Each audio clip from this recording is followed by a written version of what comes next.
What's up guys? Welcome back to the channel Hand Waving. Your friend Naruto Shinobi Nexus 2.0 is here again with a brand new Naruto fanfic that's going to change everything. A story where Naruto is betrayed and banished. But destiny has bigger plans for him.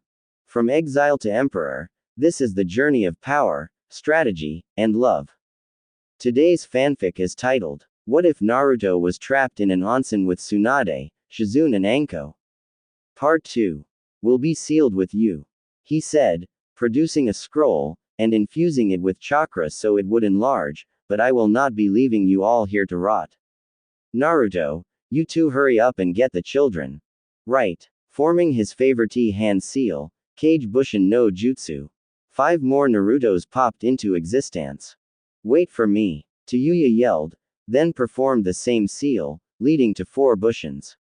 Jiraiya smiled, impressed by her progress.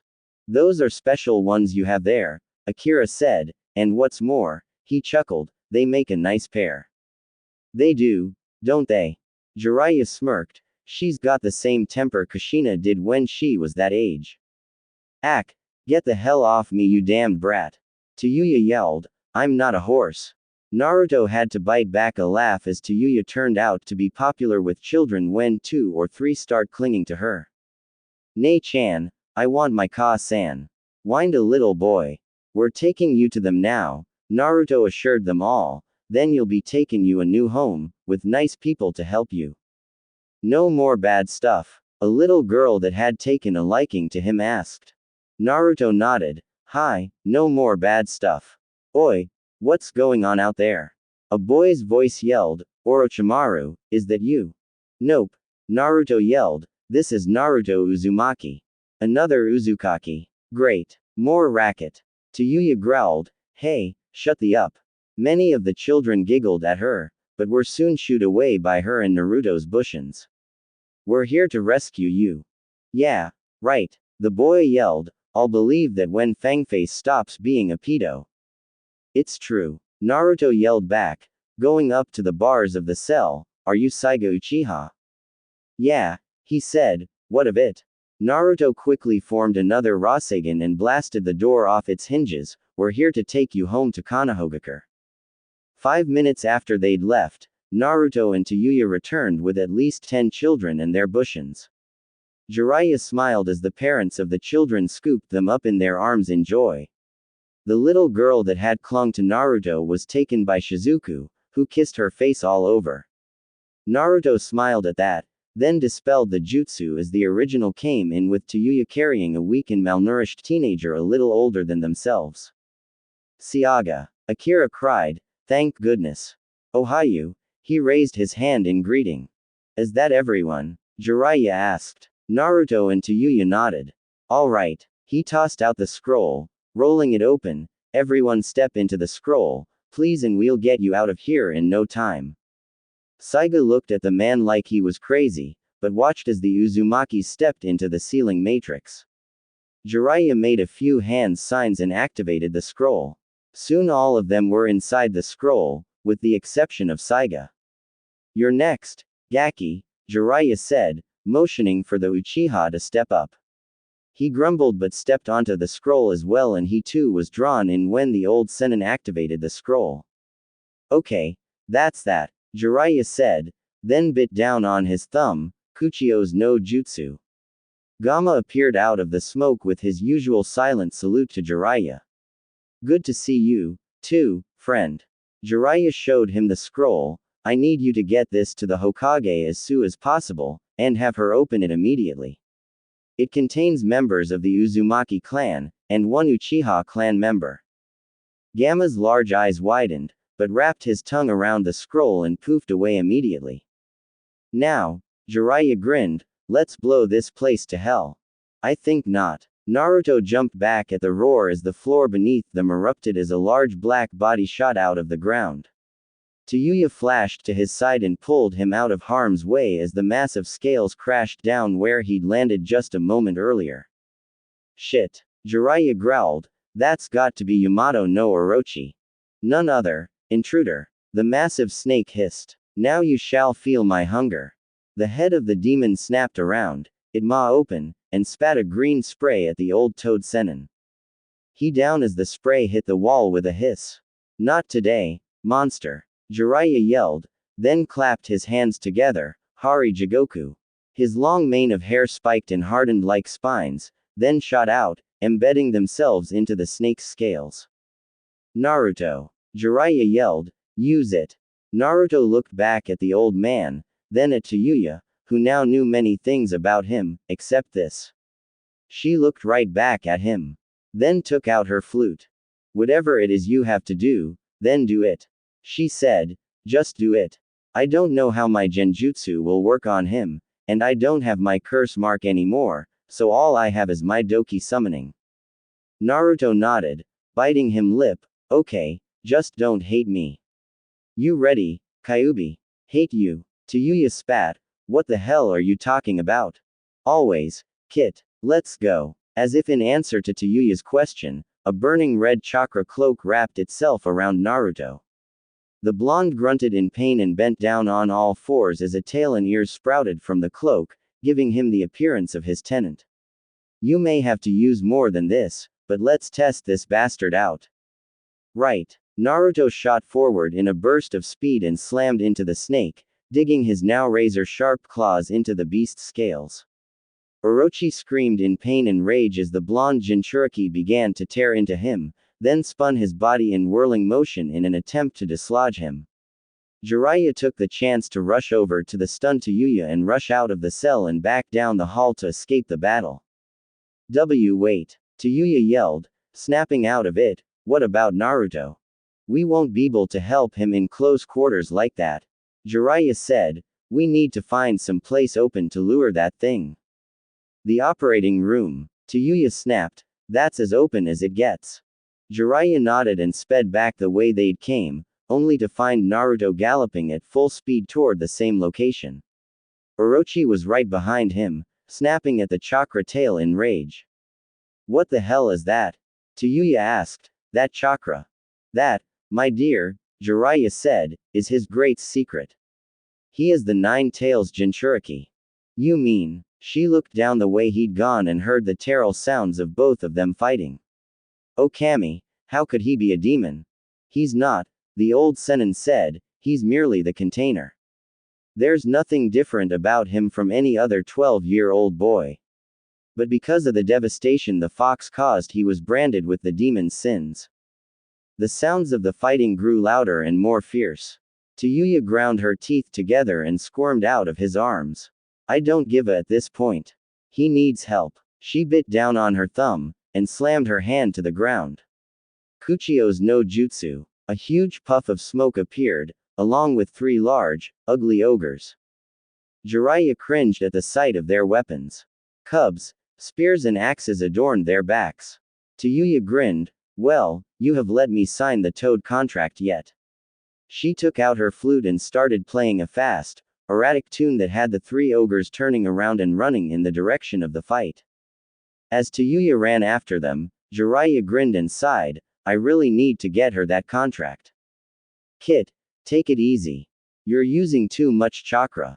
I don't care. This thing goes down with or without me. Naruto growled, and lunged at the monster again, letting his now 2-tailed cloaked claws slam into the soft belly of the snake. The Kyuubi was growing more worried with each passing second. The 1-tailed cloak the boy could handle, but at the 2-tailed cloak, he could feel the boy's seal weakening. Kit, I'm you, this is happening too fast. If you keep bring the level up too fast, the seal will break. You'll kill us both. Naruto was through listening at the moment. Orochi brought his enormous tail around and smashed him to the ground. The breath left his lungs as he coughed and gasped for air, and tried to get out from under the snake. Is this really all you've got, little kitsune? Orochi hissed mockingly, and pressed down on him with his full weight, such a shame. I haven't had to fight for my food in such a long time. You've barely made me work for my meal. You. Naruto snarled. Damn right. His head whipped around just as 3 hulking figures rammed into the snake's body, pushing the coils off him. Come on, you move those tails. Thanks, Tayuya, he yelled, then jumped for the snake's head. You're mine. Ha! Orochi spray him with his acid.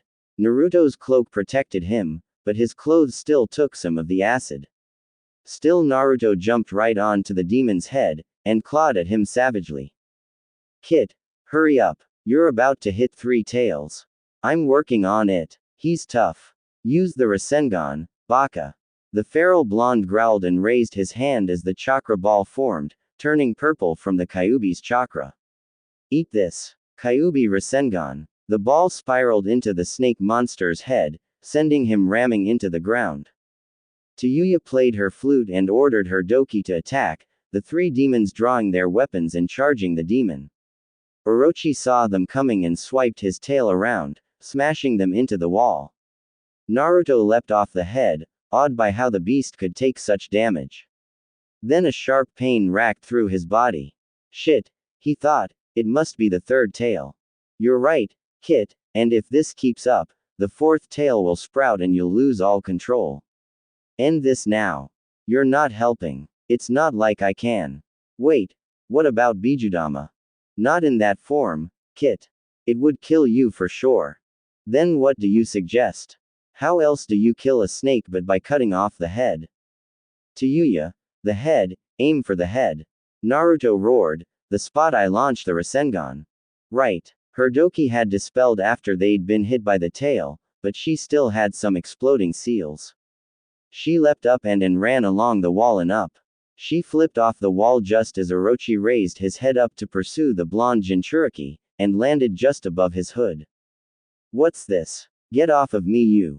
Tsuyu growled as she slapped a seal on the weak spot Naruto's Rasengan had made. Up yours, shit for brains. She leapt away shouting, Kai. The explosion erupted from the seal sent the girl spinning through the air helplessly, while the giant snake roared in agony. I gotcha. Naruto came flying toward her and snatched her out of the air and landed quickly, setting her back on her feet before the chakra cloak could burn her. Nice one. Thanks, Foxy. Tsuyu smirked. TCH, better than, shithead-kun, I guess. Naruto growled. Gangway. Gakis. Both turned in time to see Jiraiya running toward the thrashing snake with 2 of his blazing Rasengan ready. Heat may make this thing fast, but let's see how much it can take. Kaden. Goen Rasengan. As the 2 burning spheres touched the snake's scales, flames erupted from the impact point and spread up around the beast's body, melting flesh and bone alike. Ga you wretched ninjin. My master will avenge me. Your whole village will burn. Jiraiya jumped back as Orochi tried to snap at him with his fangs, only to ignite the acid in his mouth when his head passed too close to the flames. Naruto came down from his 9 tails cloak, nearly collapsing from the strain. We need to get out of here. Go, Jiraiya yelled, I already set the seals up with cage bushings. Let's get the outta here, then. Tsuyu grabbed Naruto's arm and slung it over her shoulders. Come on, shithead. Naruto grinned as they started running. What happened to Foxy? Shut it and run. Konohagakure no Sato. To say that the Hokage and the council were surprised by the new arrivals would be an understatement. When Gamma arrived with the scroll, she had assumed that it was information on the Akatsuki, or perhaps a progress report on Naruto's training. If only it were that simple. No, what she got were 2 clans thought to be extinct, and the news, via Shizuku Uzumaki, that Naruto now knew of his parentage. Plus the added bonus of finding one of Orochimaru's Otonins alive, and the potential destruction of one of the Snake Sanin's bases. Which was now what she had to deal with as 20 Uzumaki clan members, and 1 Uchiha now stood before the civilian and shinobi councils to decide their fates. You all know why I called this emergency meeting, correct? Tsunade asked, eyeing each of the civilians, then moving on to the shinobi, receiving a nod from each in turn, or yawn in the case of the Nara clan. Each member of the newly arrived clans was seated in front of the slug Sennin nervously, some clutching children. The true surprise was the Uchiha. Young Saiga appeared to be in the poorest of health aside from the others, considering his lineage, but he carried himself with some of the arrogance his clan was known for. We have been called, the old Warhawk, Danzo Shimura said, eyeing some of the newcomers, to determine whether these people are fit for village life among Konoha citizens. That is incorrect, Danzo Dono, Tsunade growled, stressing the honorific of his name with distaste, earning a slight glare from the civilian council members. We are here to discuss the potential that these few Uzumaki, and the one Uchiha, can do for this village should the Shinobi Council vote in their favor. Hiyashi Hyuga took an interest in the red-haired clan almost immediately. I find this to be acceptable. This caused everyone in the room to turn to him for an explanation. If I remember correctly, the Uzumaki were masters of Fuinjutsu, and many were born Kenjutsu masters. In terms of military strength, I will go ahead and cast my vote in restoring their clan when you call for it. This is where I stand. Tsunade was slightly taken aback by the normally stoic Hyuga clan head. That is very forward of you, Hyuga Dono. Will the council please take note of the Hyuga clan's vote? Noted, Kaharu and Homura said in unison. It is indeed rare that you take an interest in new clans like this, Hyuga-sama. Kaharu said, would you care to explain? If it would please the council. Hiyashi said, nodding toward Tsunade. Please, proceed, she said, I value your wisdom. As you wish, he said, nodding once more. As you all know, it was an Uzumaki Fuinjutsu that sealed away the Kyuubi. This earned a few frowns all around the room. And since the destruction of Uzushiogakure, it has been a sad thing that those particular seals have been lost with its people. Danzo nodded. That is true, Hyuga-sama, but what proof do we have that these poor people have these jutsu? Akira stood from his seat. Permission to address the council, Hokage-sama. Granted, Akira-san. She nodded. Thank you. He turned and looked around the room, finally facing Danzo. We were hated, loved, and feared for the jutsu you think we do not have, Shimura-sama, and now I assure you that we do possess it. It was for these very seals that Orochimaru attacked and imprisoned my people. And for our abilities with our chakra. So you do have knowledge of these seals? Hyuga asked in what anyone would call delight if they knew the man well enough. We do, Akira said, smiling at the man, and I would like to take this opportunity to extend my thanks to the entirety of the Hyuga clan for their support. He bowed to him low at the waist. We also have some among us that possess healing abilities with our chakra, but unfortunately, the chakra chains that Orochimaru and many others coveted, has died with Kushina-sama, and they do not live on in her son. Son, one of the civilian council members asked in shock. I knew this woman, and I had no idea she even had a son. Tsunade braced herself for the shitstorm that was about to hit as Akira continued. She does, he said, though he is only half Uzumaki, he has her face, and his father's eyes and hair. Who do you speak of? A woman asked. I speak of Naruto Namikaze, who helped us to escape. As expected, there was nothing but quiet, for about 2 seconds, and then the council room erupted in shouts of anger and outrage at the demon brat's name. Even Saiga looked stunned by all of this, not knowing why the boy seemed so hated. Tsunade let them have a moment, then rose from her chair and slammed her fist down onto her desk, breaking the unfortunate piece of furniture in half. I demand that there be order right this minute. As soon as it broke out, the room grew quiet once again. Tsunade smirked and kicked the desk aside. Now, the next person to refer to Naruto as the demon brat, or any other form of insult will have a date with Ibiki Morino. She strode down into the center of the room. Now, cast your votes, Shinobi Council. Shall the Uzumaki join our ranks as members of Konohagakure? Inoichi Yamanaka was the first to stand. The Yamanaka clan will side for the restoration of the Uzumaki clan.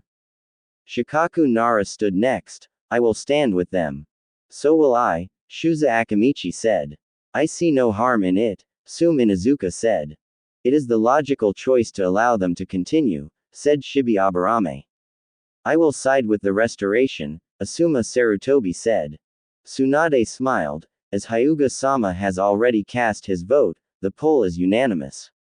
She turned to Akira. Akira Uzumaki, You and your clan are now part of the shinobi clans of Konoha. My thanks to you all. Akira bowed, then sat back down. Now on to the young Uchiha, she said, turning to Saiga. It is my understanding that you've been under Orochimaru for some time, is that true? It is, unfortunately. He said. He kept me in hopes of me developing the Sharingan, but they never did, so he locked me up. Any experiments carried out? She asked. Many, from blood to bone work. Saiga shivered. I hope I never have to see that man again. You won't have to. She smiled. Do you wish to establish your clan once more? What do you mean, Hokage-sama? Saiga asked. I thought my clan was already here in the village. Hiashi spoke up.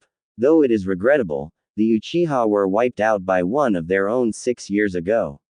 And the last 2 surviving members, aside from yourself, have gone AWOL from the village. Saiga looked devastated. All of them? All the council nodded to the boy's question. Saigo hung his head sadly, and here I was hoping to see my mother again. He looked back up at Tsunade. I wish to re-establish my clan, Kekkei Genkei, or not. Votes. Tsunade looked all around the room. No one voted against him. Well, it would seem that the village has a few new clans, she said happily, which brings us to the issue of the Namikaze clan. To speak of that demon as part of the 4th clan is blasphemous to his memory, one of the civilians said, the same man as before, to say that he is the 4th son is heresy. Tsunade strode over to the man, glowering down at him. You are here as a witness, and witness only, Bunzo-san. Any and all matters concerning a shinobi is my business and the business of the shinobi council. And, Hiashi put in, there is proof that Naruto is indeed a Namikaze by blood and by birth. Hiruzen kept the marriage a secret so that his enemies would try to abduct his wife, or her unborn child later on. My wife and Kushina were dear friends, and she knew of their marriage, and their impending parenthood. Danzo stood. May I suggest to the Shinobi Council that Naruto be named head of the Namikaze clan upon his return to the village? Seconded, Hiashi said happily. I vote yes, Shikaku said in a bored tone, my son speaks highly of him. So does mine, Shuza said, and I knew about their marriage as well. I see no reason that he should not have his heritage. The rest of the Shinobi Council all voted for the reinstatement of the Namikaze. Tsunade narrowed her eyes at Danzo, wondering why he'd suggested such a thing when he was a civilian shinobi on the civilian council. The vote is cast, she sighed, but not unhappy with the turn of events. Upon his return, Naruto Namikaze will be named head of his clan.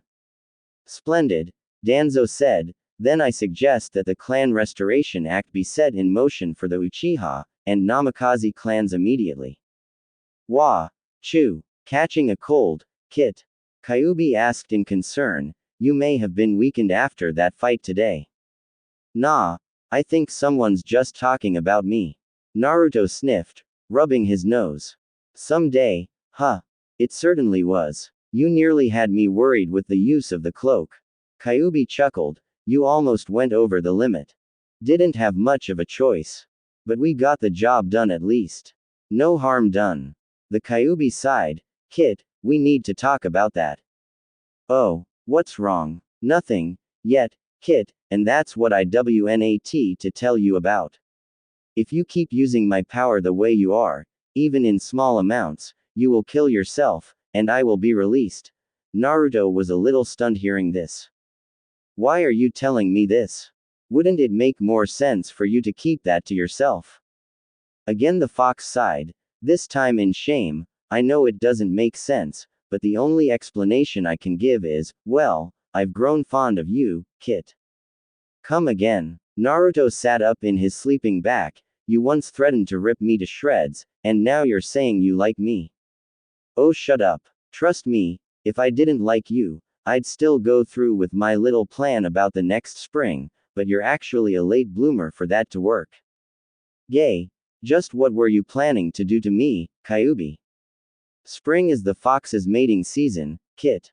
If I had gone through with it, you and the vixen would be joined at the hip, in more ways than one. Oh, Cammy, please don't. Pay attention. I told you, you're a late bloomer, so I'll hold it back until we get back to the village. And before you ask why I can hold it back forever, it's too powerful an urge for me to do that. My chakra will spike within the next 3 years, and when it does, either you find yourself a mate, or spend the day locked up so you won't attack the first vixen to cross your path. So there's no avoiding it. He felt the fox shake his head. Okay, so I guess I need to lock my doors when that time comes. Thanks for the Kyuubi. The Kyuubi grumbled something. About that, Kit. My name isn't Kyuubi, it's Kurama. Naruto smiled. Nice to meet you, Kurama. Oi, shithead, Tayuya moaned. Keep it down, I'm trying to sleep. They're late, growled an irritated Tsunade. Sakura Haruno felt the same irritation.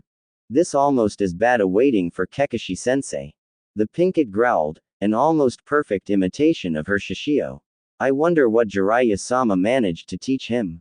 Hopefully something useful, the blonde woman said, cracking her knuckles, but so help me, if he taught that boy anything perverted. She let the threat hang in the air. The 2 genin guards at the gates looked nervous. Sakura giggled, I'm sure that he's done right by Naruto. I mean, look at what's been done for the village already. Tsunade smiled and nodded. It was true, since the re-establishment of the Uchiha clan, things had improved for the young blonde's reputation.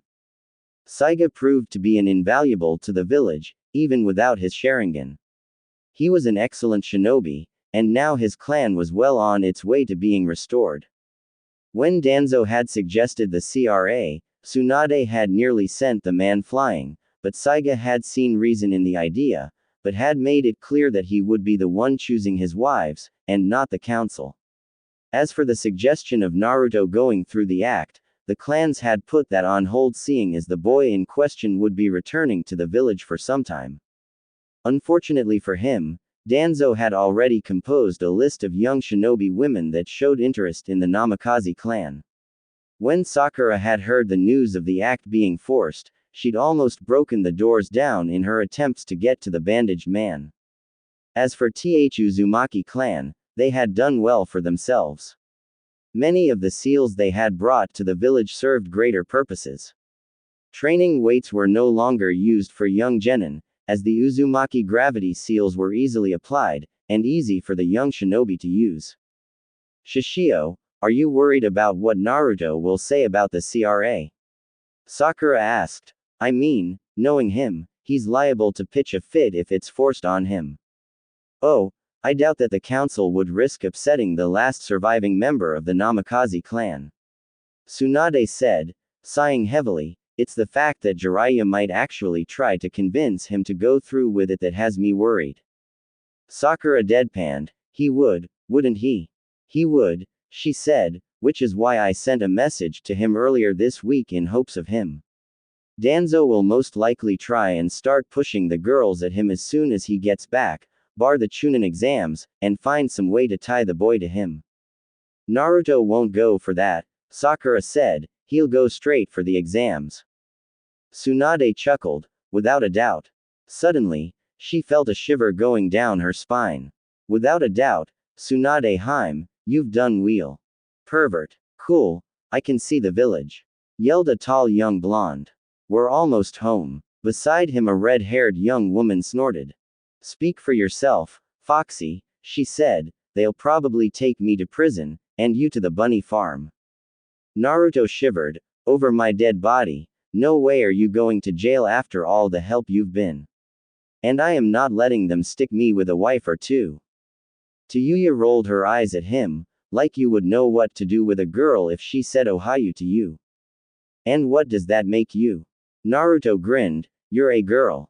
No shit, Foxy, nice of you to notice. She batted her eyes at him, making him cringe. Don't do that, Naruto shivered, it really doesn't suit you. She scowled at him, what the does that mean? Naruto grinned at her, that's what I mean, Tayuya-chan, I don't know any girls that curse as much as you do.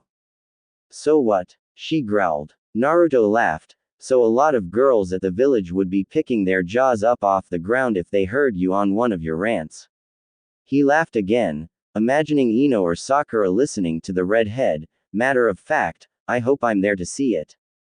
Yeah, you will if I have anything to say about it. She said. Wonder what happened to Gigi. Naruto shrugged. Jiraiya had disappeared earlier that morning, saying that he'd meet them in the village. Knowing him, he's either scoping out the bathhouse, or he's playing with Ba-chan. He said, groaning, I swear, it's like looking after a kid in a candy store. Tsuyu giggled, come on, he's not that bad.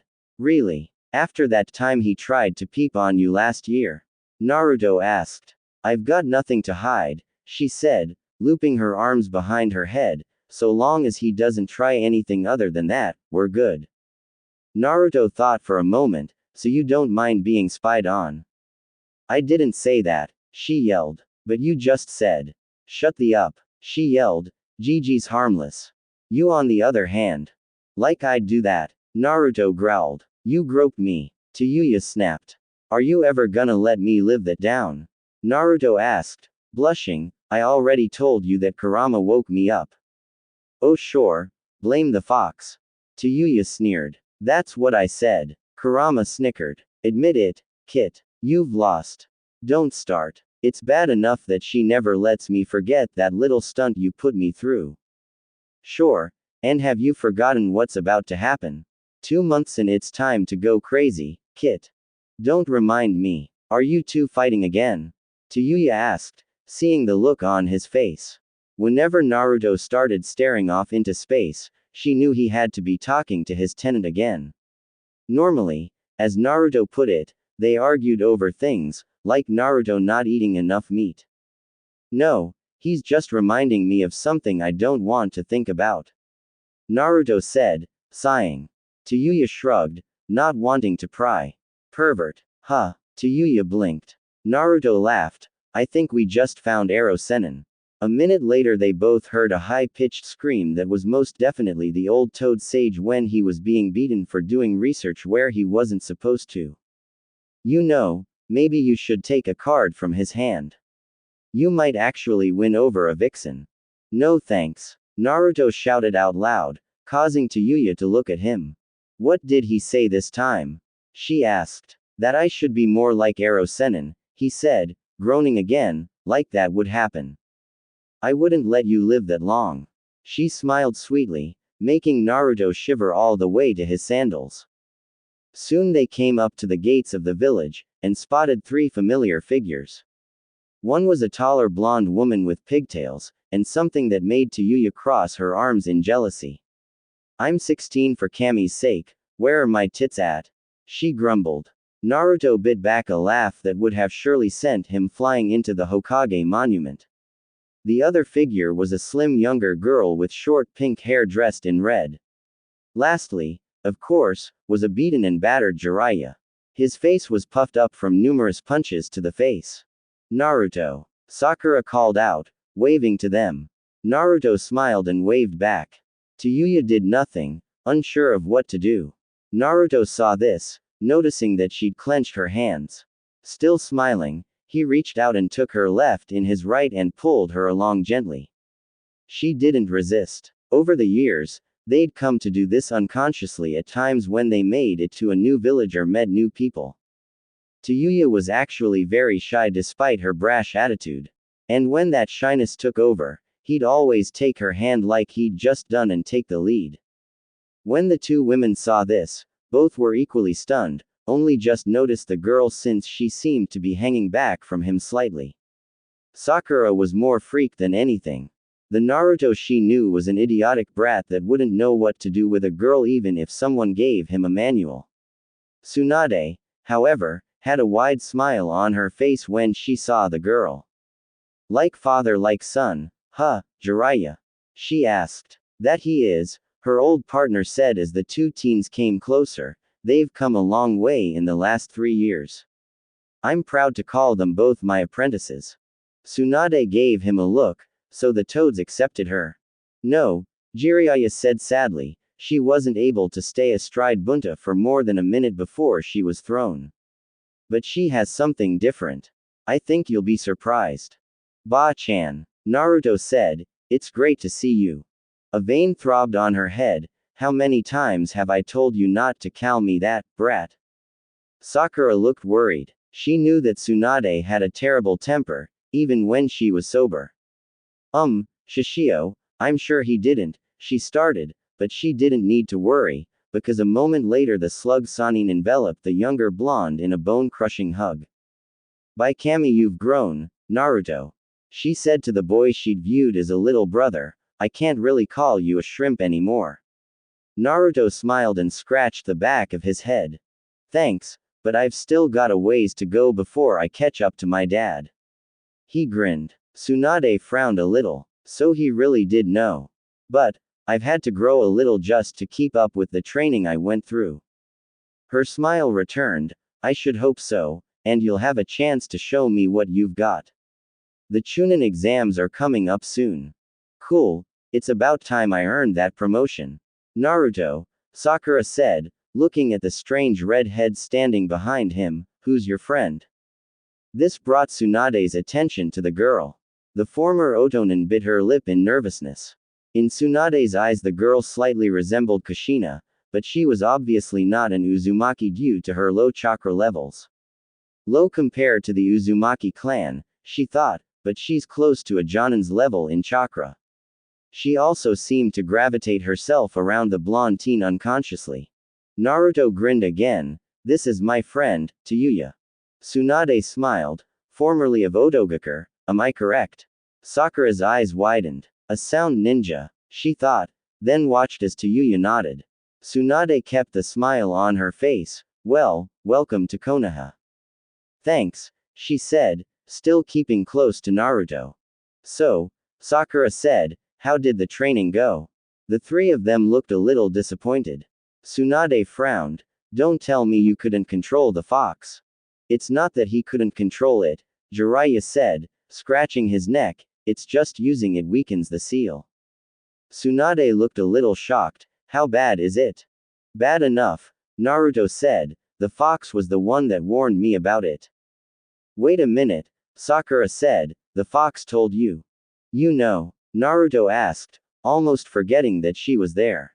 "Yeah, I found out when Shishio told me you were the Yondaime's son," she said smiling, then frowned a little, "plus a lot of people kept calling you a demon, and other things." "He's not," Tayuya growled. "Calm down," Naruto said, soothing his friend, "you know how people talk." He turned back to Sakura. "But yeah, the fox himself warned me about the seal weakening. He even told me his name. So we've just been focusing on getting stronger in case the Akatsuki turn up." "That's good to know, since they're bound to show up here in the next day or so." Tsunade said. "Since Gaara has been named Kazekage, he'll be coming here to oversee his genin for the Chunin exams, and we have the Ryokage and his brother coming for their own shinobi. So that's 2 more Jinchuriki. It's too tempting for them to pass up. So, Gaara's Kazekage now," Naruto said, smiling. "I guess I've got some catching up to do." Tsunade nodded. "Your friendship with him has made things between us easy. Suna is now one of our greatest allies. Now, why don't I show you to your new home?" "New home?" Naruto said, confused. "That's right, you don't think your parents left you with nothing, do you?" Tsunade smiled. "Apart from being the finest Fuin masters in the village, they were the wealthiest. And I think it's time you found out just how much you still have of them." The walk through the village was just like Naruto had expected. They were all there. The cold glares, the whispers, someone even threw a rock in his direction. It was a small mercy for the villagers that Naruto stood behind Tsunade so that she couldn't see what was going on. If she did, then whoever threw the rock would be dead. Tayuya was a little shocked at how bad he was being treated. If it were her, she would have attacked at the first whisper. But her friend was taking it like it was an everyday thing. For him, it was true, this had been an everyday thing long ago, and it still pained him that so many people viewed him as his tenant's incarnation.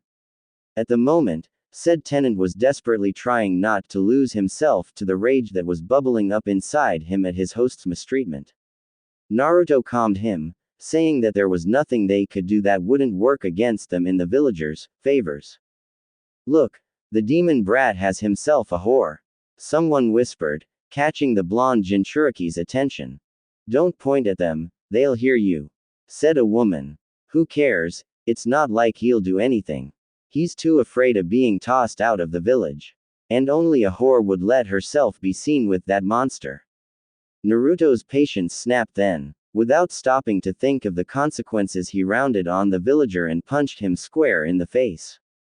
The woman that had been with him was now horrified to see that the normally tame, demon brat, had lashed out at someone.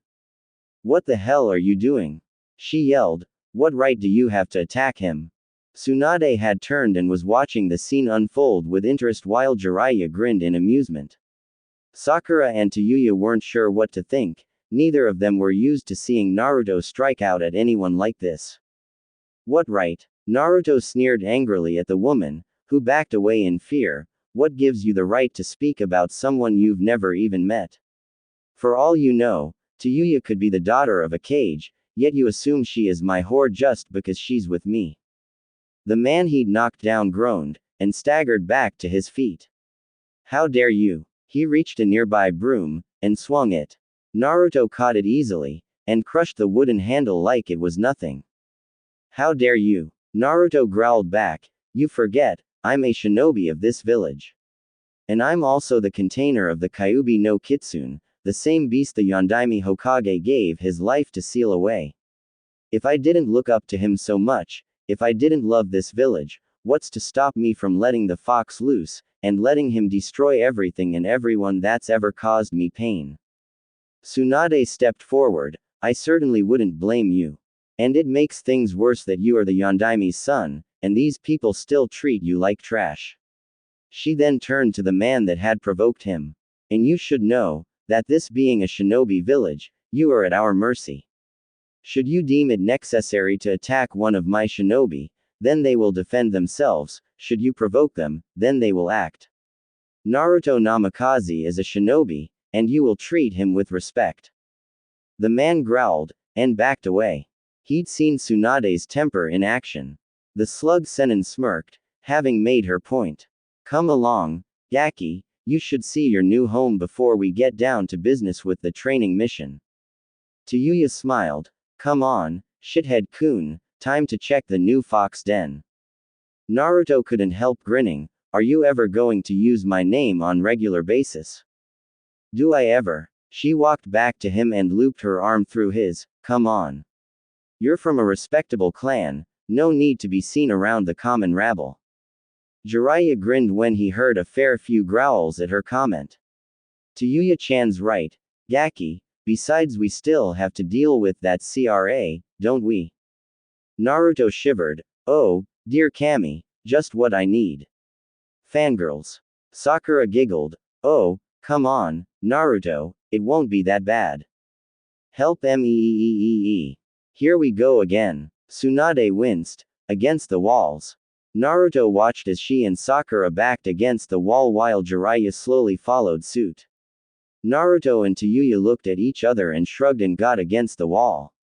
Not a moment too soon, as it turned out, as a familiar face came barreling down the street, with a large mob right behind him. Is that Saiga? Jiraiya asked. Yup. Tsunade grinned. Ever since he turned 16, he's been the village's most illegible bachelor. Jiraiya raised an eyebrow. You mean he wasn't forced into the CRA? Sakura grinned. Oh, they tried, but he made it clear that he'd be choosing his own wives. She giggled, but that hasn't stopped the ladies from going after him. Wow. Both Naruto and Tayuya smirked. Excuse me, pardon me, common throw. Saiga roared, racing past them, coming to a near abrupt halt when he spotted Naruto and Tayuya. Naruto. Hey. Naruto raised his hand in greeting. How's village life? Peachy. Saiga grinned. Couldn't be better. Saiga-sama. The female mob yelled. Time to go. Saiga leapt away, just as the mob thundered past them. Tayuya nearly fell over laughing at the teen's predicament, having to hold on to an equally boisterous Naruto, who had tears in his eyes. Oh, brother. Naruto laughed. That's worse than what Sasuke had to go through. Holy shit. Tayuya howled, how does he put up with that? Tsunade chuckled, he puts it down as speed training. Some of the older Uzumaki boys have the same problem among their age groups, but they, well, let's just say they have your mother's sense of humor. Ha, I need to get to know my extended family. Naruto crowed, his bad mood all but forgotten. 10 minutes later found the group in front of a sizable estate. The wooden gates that lead to the grounds were sealed with what Naruto identified as a blood seal that reacted to the family member's touch, recognizing the blood running through the person's veins. This one's pretty complicated, Naruto said, examining the seal. If anyone other than a member of the clan or a close friend that the caster worked into the seal touches this, it's a one-way trip to see Kami-sama, courtesy of a powerful shock. Jiraiya chuckled, if I remember correctly, several of Danzo's men tried, but as you can guess, several needed to be replaced. Well, come on. Tayuya sighed, taking hold of Naruto's hand and pressing it against the seal. Naruto fully expected himself to receive a shock, but instead it glowed a golden color, and the seal dispelled, and the heavy wooden gates swung open. The path the gates revealed was slightly grown up due to lack of use, but otherwise clean. The house that was seen was on top of a small hill, was a large traditional house that reminded Naruto somewhat of the Hyuga clan's estate, slightly smaller in size, though. Wow, was all Naruto could get out. Tayuya giggled, and tugged him onto the grounds toward the house. Come on, Foxy, let's check it out. Naruto nodded dumbly and tagged along behind her. Once they were up the path, Naruto found a similar seal on the front door, which he quickly deactivated, and the door slid open for him, almost as if it was welcoming him home. There was the sound of rushing wind as the door opened, like there was no air inside the house. That's probably an airtight seal to keep out the dust and keep things inside fresh and clean. Tsunade said, Kushina always did like to keep a clean house. That makes sense, Naruto thought, and kicked off his sandals as he entered the house. It was overwhelming to him, in a way, that he was actually standing in his parents' home, his home, after so long of thinking he was alone in the world. Lining the walls were numerous pictures of his parents in varying stages of their lives, from their academy days to a picture of Minato and Kushina facing the camera with Kushina extremely far along in pregnancy. His eyes stung with unshed tears as he took it all in. This is, to right it is, Tayuya smiled at him, giving his hand a squeeze, welcome home, shithead-kun. Naruto blinked, snapping out of his daze and looked down at her with a smirk. You know, you should really refer to me as Namikaze-sama. He grinned, then winced as the red head flicked his cheek. In your dreams, she said. Speaking of dreams, Tsunade said, making her presence known to them once more, where are you planning to sleep, Tayuya-chan? Tayuya hadn't thought about that. For the last 3 years after the incident at the old base with Yamato no Orochi, she'd stuck close to Naruto, even sleeping close to him. She wasn't sure she could fall asleep without hearing him breathing. She'll stay here, Naruto spoke up, surprising the two women, and causing Tayuya to look up at him, that is, if she feels comfortable with it. It's fine by me, she said, not really sure if she could refuse. I kinda thought he'd say that, Jiraiya smirked, drawing the attention of the older blonde and Pinkett, those two are as close as siblings. I even let them spend a year on their own, and they came out of that singing show tunes. You left them alone, Tsunade growled. For a whole year, Sakura yelled, imitating her sensei. Yes, and in that time, if you haven't checked the bingo books, they took down 5 A-class Jonins, and their lackeys. Jiraiya pointed out, the Gakis are now rich because of that. Despite the successfulness of that venture, this did not save the Toad Sanin from a pink and blonde beating. While this was going on, Naruto and Tayuya moved further into the house, taking in the surroundings. The back of the house was a spacious training area, as well as a small building that had steam rising from the window. That must be a bathhouse. Tayuya said, better not invite Gigi over, nay. Yeah, It'll be like walking into one of his books. Naruto snickered. Tayuya giggled and pulled him down the halls toward what had to be the sleeping areas. Naruto opened one of the doors, and nearly broke down right there. Tayuya peeked around him to see what was wrong until she saw it. Inside was a small room, with light blue trimmed walls and little toads printed on the walls, and a multitude of small toys, a nursery. Naruto walked into the room slowly, leaving Tayuya at the door, and taking it all in. There was also a small cradle in the room, and a small bed just big enough for a toddler with a little nightstand beside it. This was supposed to be mine. He breathed out, and then the tears did spill out. Naruto sank to his knees, covering his face and trying to hide his tears. Tayuya had rarely seen the blonde Jinchuriki cry before, but when he did it was only out of sheer happiness or sadness. This, she could see, was a mixture of the two.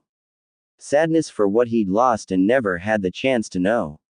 Happiness for the simple fact that he hadn't been unwanted. Stepping into the room silently, and kneeling by his side to place a hand on his shoulder. Welcome home, Naruto Namikaze. Later that day, after Naruto and Tayuya were settled, Tsunade returned to the ever-present task of Hokage, mainly, paperwork. I swear, there's no end to this. She groaned, and reached for her drawer, pulling out a half-full bottle of sake. A little early for that, isn't it, Haim-chan? Tsunade sputtered just before putting the bottle to her lips and whirled around to find Jiraiya sitting in the window. Why do I never have that thing locked? She wondered. What are you doing here, pervert? I just thought I'd drop by before heading out again. He said, holding up his hands. Besides, I saw that you took an interest in Tayuya-chan's closeness to the Gaki. Tsunade harumphed and took a long swing from her bottle. So what? I'm entitled, aren't I? She growled. What is it with those two, anyway? Jiraiya chuckled. Well, you know Naruto. He's friendly toward everyone. Tayuya's become like a sister to him these last 3 years, and she treats him like a true friend, when no one's around. So they're just friends, she said, taking another drink. I have a feeling that won't last too long.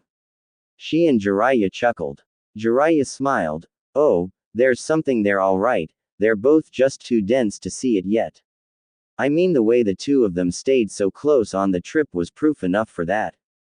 Then why? Mainly because it's just them, Haim-chan. He grinned as a tick mark appeared on her head.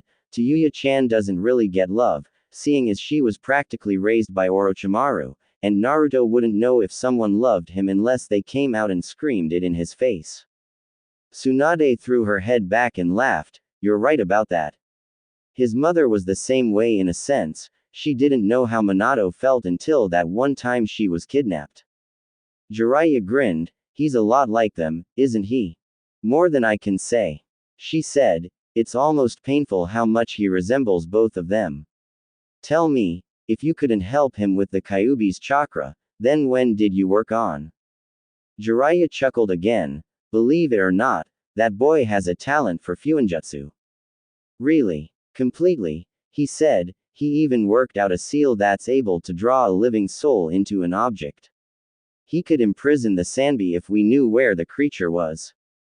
You looked for it. Tsunade felt her temper rise. You know how dangerous that thing is.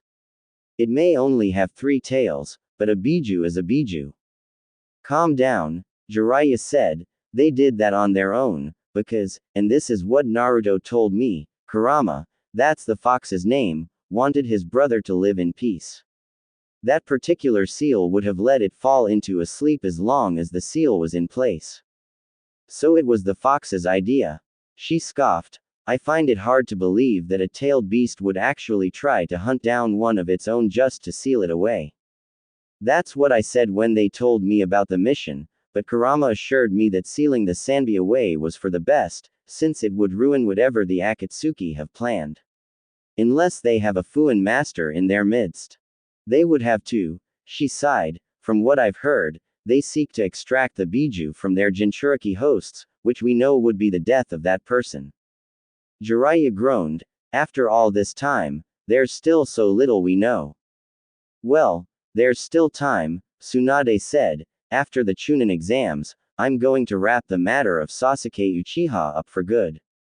What do you mean? He asked. I intend to have a team go after him and Orochimaru. She clarified, I've had enough of his nonsense. The council has been breathing down my neck ever since Shikamaru and his team came back so badly injured from the last mission. You do realize that Tayuya was part of the same team that took Sasuke? Jiraiya asked. I do, she nodded, which is why I'm planning to bring it up with the council, though I'll need to speak to Temari and Shikamaru about her, there may be some hard feelings between them. She smiled, but I have a feeling that if anyone tries to harm the girl, Naruto will definitely let them see what he can do.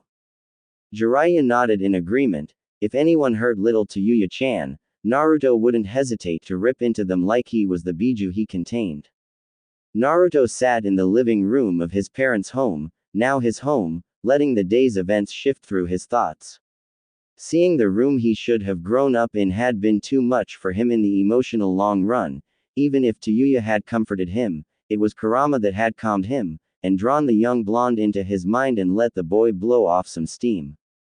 Blowing off said steam had consisted of a major spar with the enormous fox, which left him tired, yet satisfied. When he'd woken up, Tayuya had moved away and stepped into the kitchen to start unsealing all their scrolls that contained food to start dinner. Unfortunately, in the 3 years of training, cooking had not agreed with her. Naruto found her sobbing angrily over what used to be a frying pan, and what looked like rice or some sort of vegetable. Naruto took the chance to suggest they go out for dinner, which she agreed to after she calmed down a little. The first thing that had been on Naruto's mind since he'd thought of food was his favorite food stand, Ichiraku ramen. Tayuya, seeing where this was going, demanded her own favorite, dango. This led to a small confrontation on Naruto's part when they ran into a certain Tokubetsu Jonin that also loved dango, and messing with Naruto. Anko Mitarashi immediately homed in on the pair as soon as they entered the little cafe. She had already finished around 10 sticks of her favorite sweets, and threw one of the sharp sticks straight at Naruto's right cheek. Not expecting the attack, Naruto flinched away when he felt the scratch, and only to be caught in a familiar hold. Well, looky what we have here.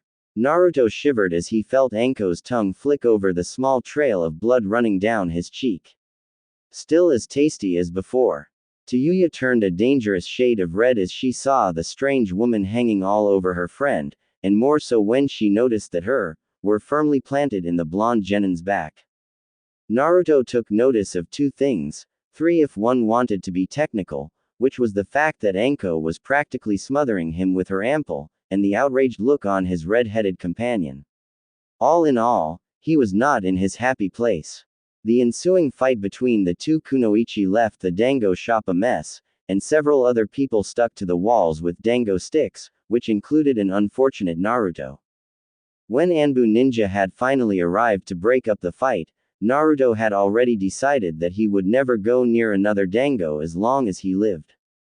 All of this led to Tayuya carrying an exhausted and beaten Naruto home with an extremely amused fox roaring with laughter at the poor blonde's misfortune.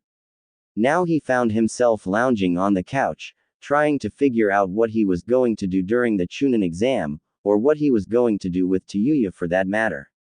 She wasn't even a Konoha shinobi, which made her an enemy in the eyes of Danzo and the other elders. Danzo, he knew from Jiraiya's would stop at nothing to try and control him, whether it be a form of genjutsu, or a form of blackmail, he would do anything. He might even go after Tayuya-chan. He thought, which made him uncomfortable. He knew Tayuya well enough to know that she'd take half the village with her before Danzo managed to subdue her, perhaps even killing herself in the process.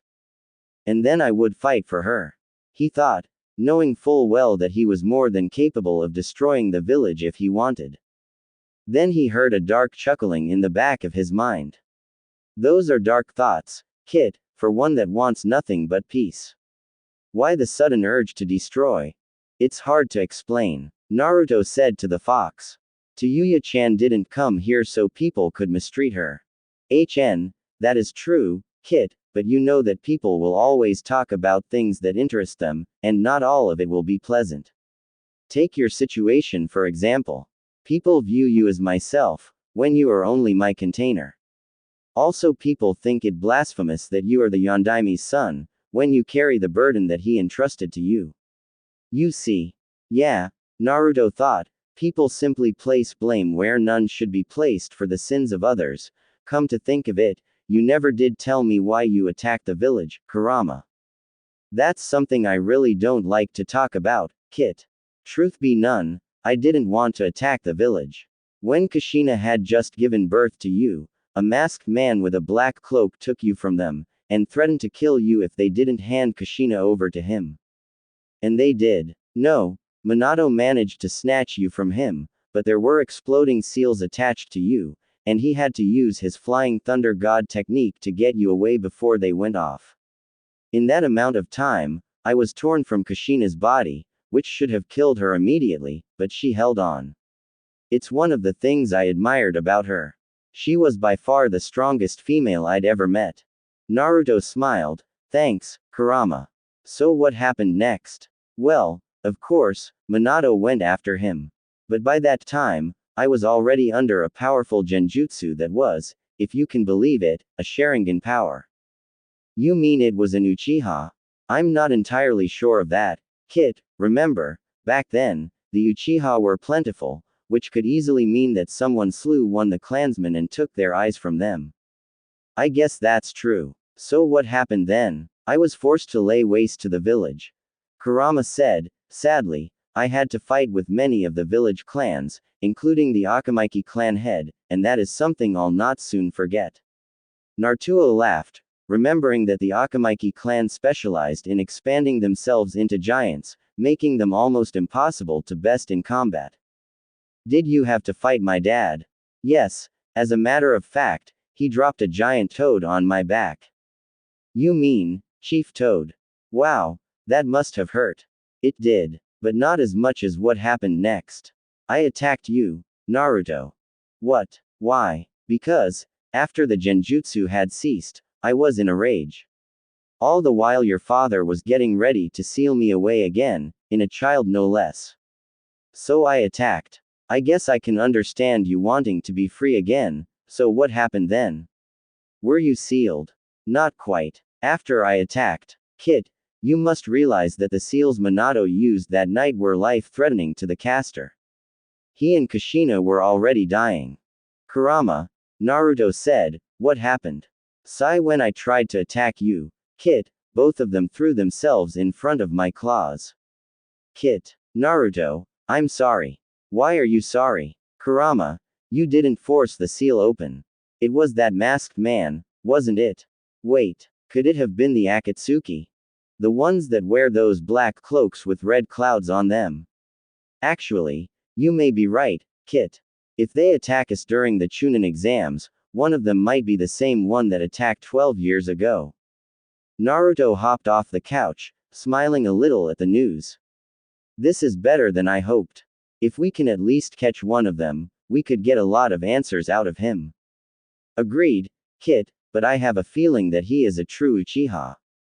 I've felt the pull of the Sharingan once before in my life, and it was Madara Uchiha that controlled me. Never heard of him, Naruto said, much to Kurama's pleasure. To him, Madara would be better off forgotten with the sands of time. Naruto yawned, deciding he'd had enough for one day, and moved down the hall to his chosen bedroom. His parents' room was the largest, but it didn't feel right to him just yet to even think about sleeping in there. It worked out well for Tayuya, seeing as there were 2 beds in the room, which meant she could sleep comfortable until she got used to the new living conditions. Unfortunately, Kit, Kurama said, when Naruto reached the door, perhaps you should. He slid the door open. Knock. And there stood Tayuya with her back to him, and her shirt raised halfway up. Before Naruto could stammer out an apology, his eyes had roamed over every inch of exposed skin, homing in on the small scrap of lace around her chest. Tayuya blushed deeply, and quickly pulled her shirt back into place. You could knock. Sorry. Naruto spun around, Covering his eyes, I thought you were already asleep. You know I can't sleep alone. She snapped, I was waiting on you. Then blushed when she realized how her words came out, I mean I'm used to your snoring. Naruto sighed, he knew how Yuya slept. More than once on their trip the girl had woken from a bad dream or two, and crawled over to him while she was still half asleep. She'd always made sure to wake early enough to creep back to her own bed before he woke up, but he always knew when she curled up against him. Okay, I'll step out again so you can change, he said, and closed the door. Yuya grumbled, could have turned around. She quickly threw her clothes off and found an oversized shirt to throw over herself. Normally she slept in her gear, but now it wasn't needed anymore. She could relax and enjoy herself without having to worry about having to move at first notice. Don't get too comfy, girl. She thought, unsnapping her bra, I still have to deal with the damned council. Once they find out who I am, the shit really hits the fan.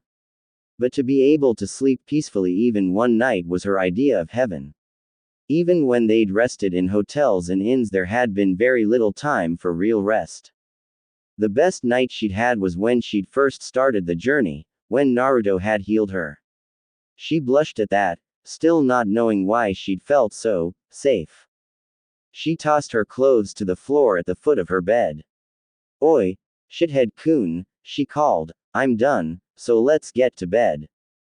Alright, he stammered, coming back into the room. His face still held the blush. Sorry, Yuya-chan. Forget it, she sighed, sitting on the edge of her bed. When did I start letting him call me Yuya-chan? Just knock next time, got it? Yeah, he took off his vest and jacket. You gonna be okay? The air you talkin' about now? She asked. Well, he said, tomorrow is the council meeting to induct you into the village. How are we going to handle that? Yuya sniffed. If I know, she said truthfully, think about it, my old boss wasn't the most popular of shinobi, so they might call for my head on a spike for all I know. Naruto growled, over my dead body. Naruto, he looked over at her. She never used his name unless she was either scared or pissed. This time he couldn't tell which. I'm serious here, don't do anything stupid tomorrow. If they have me thrown in jail then so be it. If you do anything, the civilian council will try to have you thrown out of the village. Naruto thought about that while he settled into bed, and gazed up at the ceiling. In Tsunde's message, she told him that he'd been made a clan head on the shinobi council for the Namikaze clan, along with being put on the Clan Restoration Act.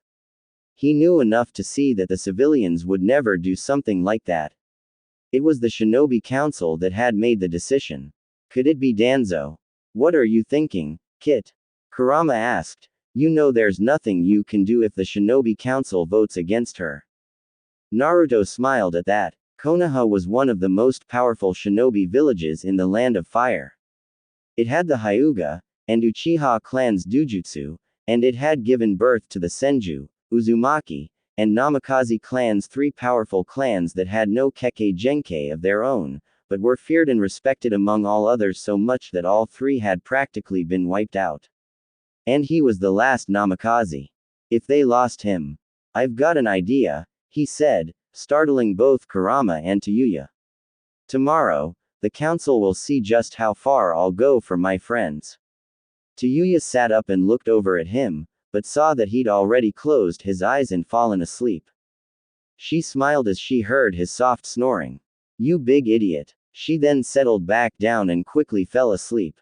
The shinobi council had gathered early the next morning, all of whom wondering why the Hokage had called them so early. What surprised them was the newly added seat. And its occupant. Naruto Uzumaki, now Namikaze, sat waiting with his arms crossed while Tsunde sat at her desk in the council room. Hiyashi Hyuga was the least surprised out of the older generation, but two smiled as they recognized the young man he had become. Naruto-san. Akira smiled, it's so good to see you again. Naruto smiled at his relative, and rose to shake the man's hand as he moved to take his seat beside Naruto. Good to see you in better shape than when we found you, Naruto said, returning the man's gesture. How is everyone? Fine, and doing better than we have in a decade. Akira smiled. A lot new children have come into the clan, and the older ones have become fine young shinobi. And the seals we know are being incorporated into the training regiments. That's good to hear, Naruto said. Jiraiya can't be the only funinjutsu master around her anymore.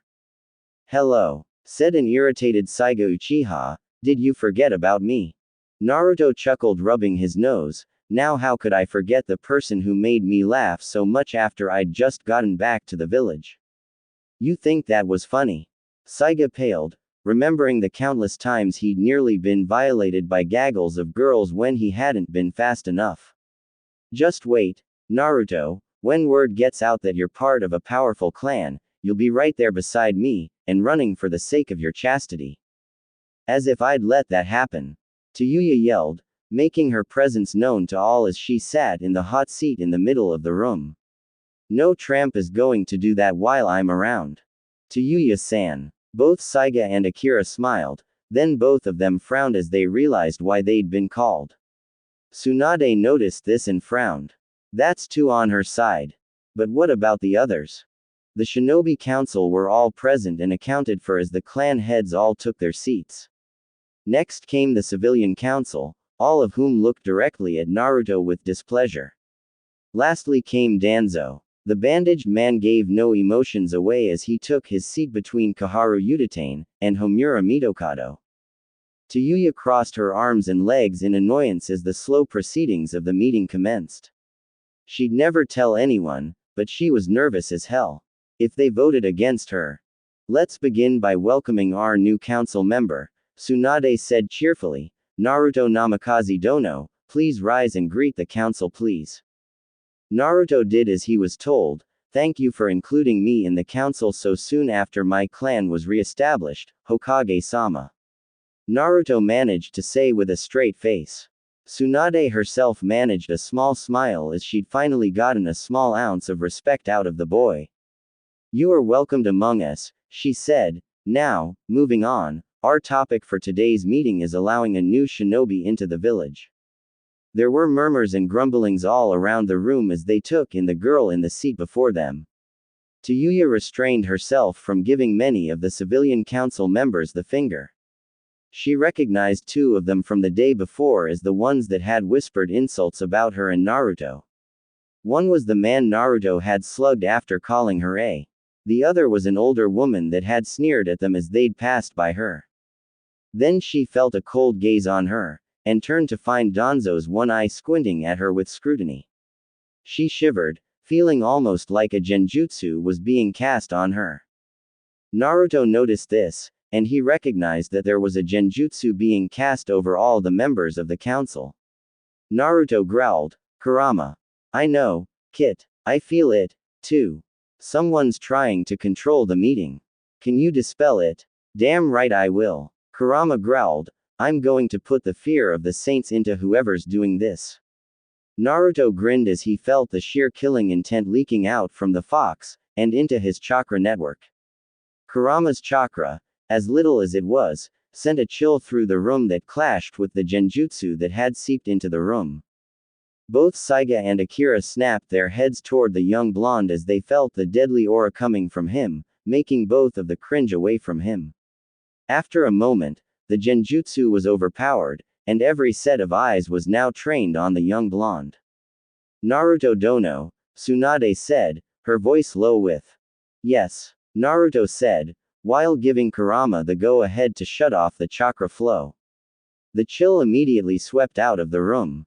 Please control yourself, she said, and try not to scare anyone. Forgive me, my tenant was feeling frisky. He grinned, earning a few gasps from the civilians. Tenant? Akira asked. Oh, you didn't know. Naruto asked his relative. I am the Jinchuriki for the Kyuubi no Kitsune.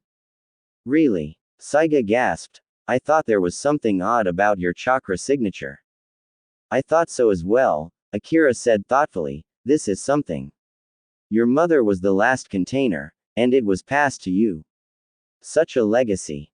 Naruto grinned, It can be useful at time, but he can be a handful when he's trying play a trick on me. Did I really deserve that? You did. Either way, let's get on with the meeting. Naruto said. Right. Tsunade smiled, but please keep the Kyuubi silent, please. I'll try. Naruto grinned, but just to let you know, he gets very agitated when people call me demon brat, or any other insults. This, of course, was directed toward the civilian council. Good. Now let's proceed, Tsunde said cheerily. Tayuya-san, what can you offer the village? Tayuya looked up at the blonde woman. I'm a genjutsu specialist, and I use a flute to cast the jutsu. I've also been trained by Jaya the Toad Sage. This raised a few eyebrows among the shinobi. You trained alongside Jiraiya-sama? Koharu asked, drawing the girl's attention. Just what did he teach you? Tayuya smiled a warm smile she hoped was convincing. I'm fairly good at the Kage Bushin no Jutsu, and I'm practicing water manipulation. Those are fairly high-level jutsu techniques. Homura said, stroking his beard, and the fact that you learned all of this from Jiraiya is quite something. Thank you, sir. Tayuya said, he was pleased with my progress. I have a question, Danzo said coldly, where and how did you meet the Toad Sannin? Naruto felt his teeth growing into fangs. This was the question both of them had been dreading. Tayuya sighed, he found me, trapped under a tree. And, Danzo prompted, what village were you affiliated with? Otogakure. Everything was silent for a moment as the council seemed to let it all sink in. All of the shinobi in the room didn't seem to have a problem accepting this, but the normal people. You were a bitch from that snake. Kenshi. Tsunade yelled, but it was too late. Naruto's eyes flashed open, became a deadly crimson as Kurama roared in rage inside of him at their friend's insult.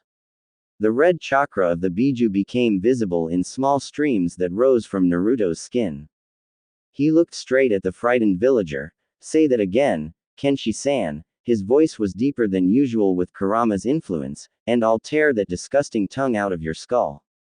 Naruto, calm down, Tsunade commanded, then directed a glare toward the civilians. One more word out of any of you and all of you will be removed. We won't stand idly by while we're threatened by a demon, yelled the man that Naruto had attacked. What reason do we even keep that thing in the village? If you don't like the fact that we have a Jinchuriki in this village, then feel free to leave. Saiga yelled, surprising everyone. The young Uchiha glared at everyone, shinobi and civilian alike.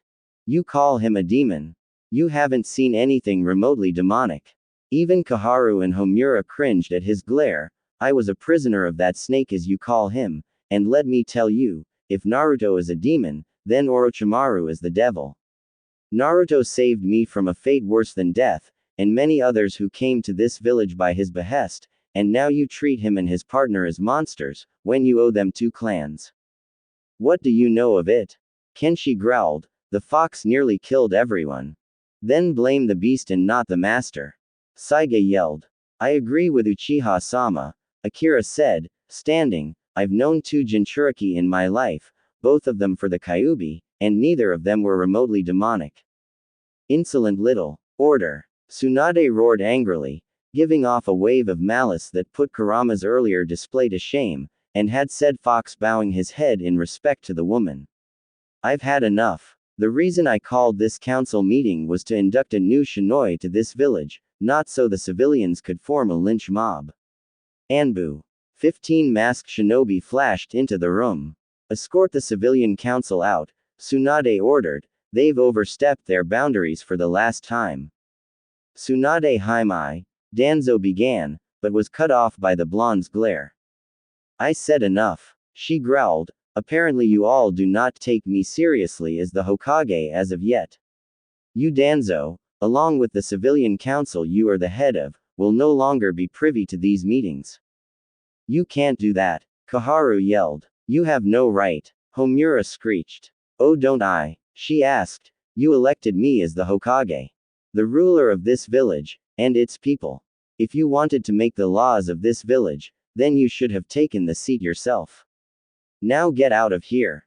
Tsunade's temper was well beyond the boiling point, and she kicked her desk clear across the room, forcing many shinobi to. Needless to say, the three elders quickly exited the room. That was the most amazing thing I've ever seen. Kurama laughed. I'll never forget the look on that old fart's face. Depends on which one you meant. Naruto snickered. The mummy, the banshee, or the bearded bastard. All three. Kurama howled. It hadn't taken long for the meeting to end after all of the civilians had been removed. Though some had their doubts, Tayuya was voted in as a Konoha shinobi, 5 votes against 4. Now the pair were in the Hokage's office where Tayuya was receiving her status as a genin of the village, along with her headband. Sakura joined them for a well-earned cup of tea while Tsunade happily chugged down a fresh bottle of sake. Ha! I finally put those jackasses in their places. Ha ha. Naruto laughed nervously as the drunken Sannin celebrated. Ba-chan, maybe you should lighten up a little. I am lightening up. She laughed. This is my favorite way to lighten up. More like boozing it up. He muttered. Suddenly he found himself assaulted, locked in a headlock from the legendary Kunoichi. You say something, Yaki. She growled. No ma'am, not me. Naruto gulped. Tayuya snickered. In all honesty, she wasn't expecting something like this. To be the trigger in ousting an unfair civilian council. Thanks a lot, Tsunade-sama, she said, blushing a bit, you really saved me. Sakura smiled at the girl. Shishio really hates being bossed around, so it worked out well for her. Besides that, you should be thanking Naruto. You're right, Tayuya grinned, thanks a lot, shithead-kun. Again with the shithead, Naruto growled, if I hadn't dispelled that genjutsu, I would. What genjutsu? Tsunade asked in surprise. I didn't feel anything. I thought I felt something being cast, Tayuya put in. I thought it was coming from that mummified but I can't be sure. It was really subtle, and hard to trace. Danzo, Tsunade said, thoughtfully. He is a warmonger, and he'd do anything for power. I'll have to keep an eye on him. No kidding, Naruto said, grinning. Kurama was pissed when he felt that genjutsu. I thought he was going to go crazy. You nearly did, Tayuya grinned. What got under your skin, shithead-kun? Naruto grimaced. Come on, I couldn't let them keep insulting you like that. Sakura giggled. Oh, Naruto's defending a girl's honor, nay. Sakura. Naruto growled. Tsunade-sama. Shizune yelled, bursting into the room, we've just gotten word that Iwa is coming to the Chunin exams. What? The blonde slammed her bottle down. Why are they coming here? I don't know, milady, she said, but this isn't good. If they see Naruto, then they'll try to kill me. Naruto finished. Danzo was left fuming after the fiasco in the council room that morning. If the Jinchuriki hadn't dispelled my genjutsu, I may have been able to take that girl into root. He mused aloud, a loss, but not a serious loss. She may yet prove useful in controlling the Jinchuriki. Tanuki. Sir. A masked root memer said. Keep an eye on them for the time being. If the girl steps out of line, inform me at once, he said. I want Namikaze on my side, whether he chooses to join me, or I force him. Hi, and what shall we do about the visiting cage? Tanuki asked. Nothing, Danzo said. Onoki is an old fool, and he feared the Yondaime, but I do not think he will be much of a problem. Tayuya stretched her arms out above her head as she and Sakura walked out of the Hokage mansion after Tsunade had finished celebrating with them. The news that Iwa's genin were participating in the Chunin exams had ruined her mood considerably. Naruto had left earlier to have a walk around town to clear out his head, leaving the redhead and Pinkett on their own. Tayuya-san, be honest, what was it like traveling so long with Naruto? Sakura asked curiously. The thought of being around the blonde knucklehead she used to know for that long actually kind of scared her. Tayuya sighed as she thought back over it. It was a pain in the most of the time. Sakura giggled, seeing that her fears had been justified. But other times I didn't think I'd be alive if it wasn't for Shithead-kun. The pink-haired girl looked a little surprised at that. Really? He does seem a little different, but I can still see the old Naruto in there. Tsuyu laughed. If you mean the loudmouth he used to be, then yeah, he's in there. But since I met him he's put on a lot of masks. Masks. Yeah, like hiding what he really wants to do or say, she said, thinking back, like today in the council room. I could tell that the civilians really pissed him off big time and he wanted to slaughter each and every one of them. But he didn't because that's what they want. Sakura looked down at her feet as they walked. It's strange, isn't it? What? Tsuyu asked. That people call him such terrible things when they don't even know him, and he's just the opposite of what they say he is. She said, sadly, you know my mom wanted me to quit as a shinobi once she found out he was one of my teammates. Seriously? Tsuyu growled. What did she think he was gonna do? Eat you? Sakura giggled. Probably. Ah. Tsuyu yelled, startling a few villagers they passed, and making the pinkett sweat a little. What the s up with people? I mean, a kid gets a bad hand in life and it turns into a brand on his face. Tsuyu. Sakura cried, trying to calm the girl. Sorry, Pinky, but this is too much for me to stomach. Tsuyu went on, I mean, he may be a moron, but Naruto's a great friend.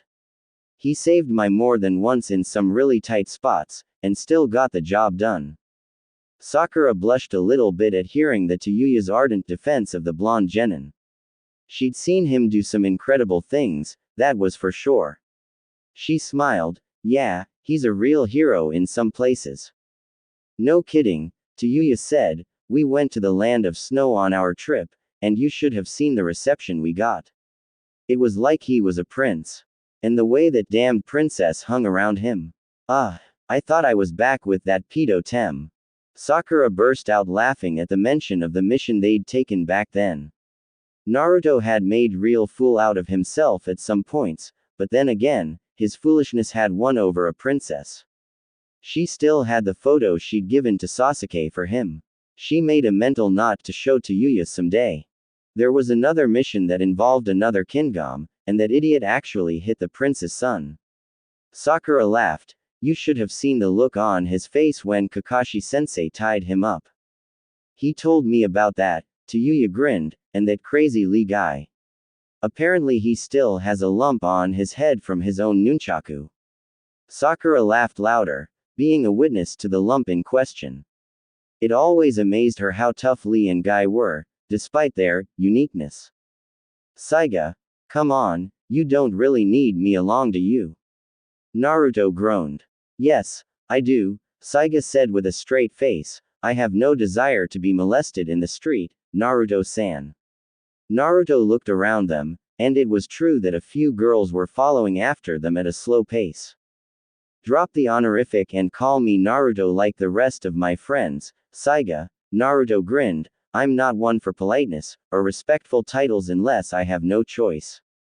That's fine with me, Saiga said. After all those years in a dungeon, my manners aren't all that good either.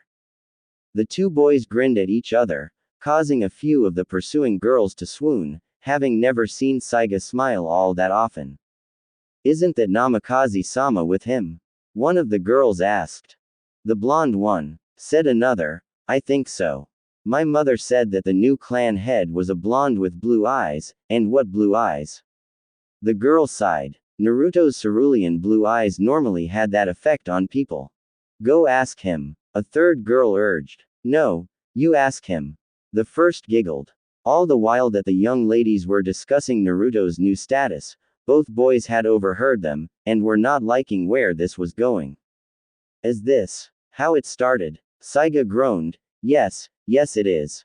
Should we run? Saiga asked, starting to sweat a little as the girls started advancing on them. Yes. Saiga-sama, Namikaze-sama. Oh boy, Naruto yelped, and leapt off the ground and onto the rooftops with Saiga close behind him. The girls converged on the spot just under them. Is it always like this? Naruto asked with a deadpan expression.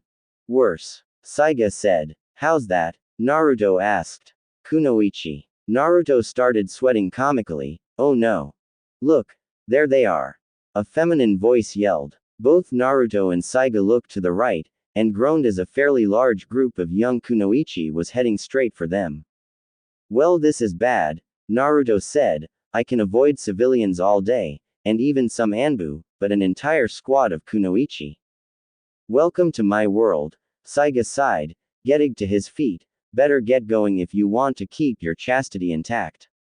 Right. With that, both of them shot off the roof in different directions, effectively splitting the group of female shinobi. Are you kidding? Tsuyu laughed. No, it was a full lip lock. Sakura giggled, though, it was kinda my fault since I bumped the table. Oh, I'm gonna get a lot of mileage out of this. Tsuyu laughed, gripping her sides. Poor shithead. I felt bad for Sasuke, too. Sakura muttered, blushing a little. I mean, he was my childhood crush.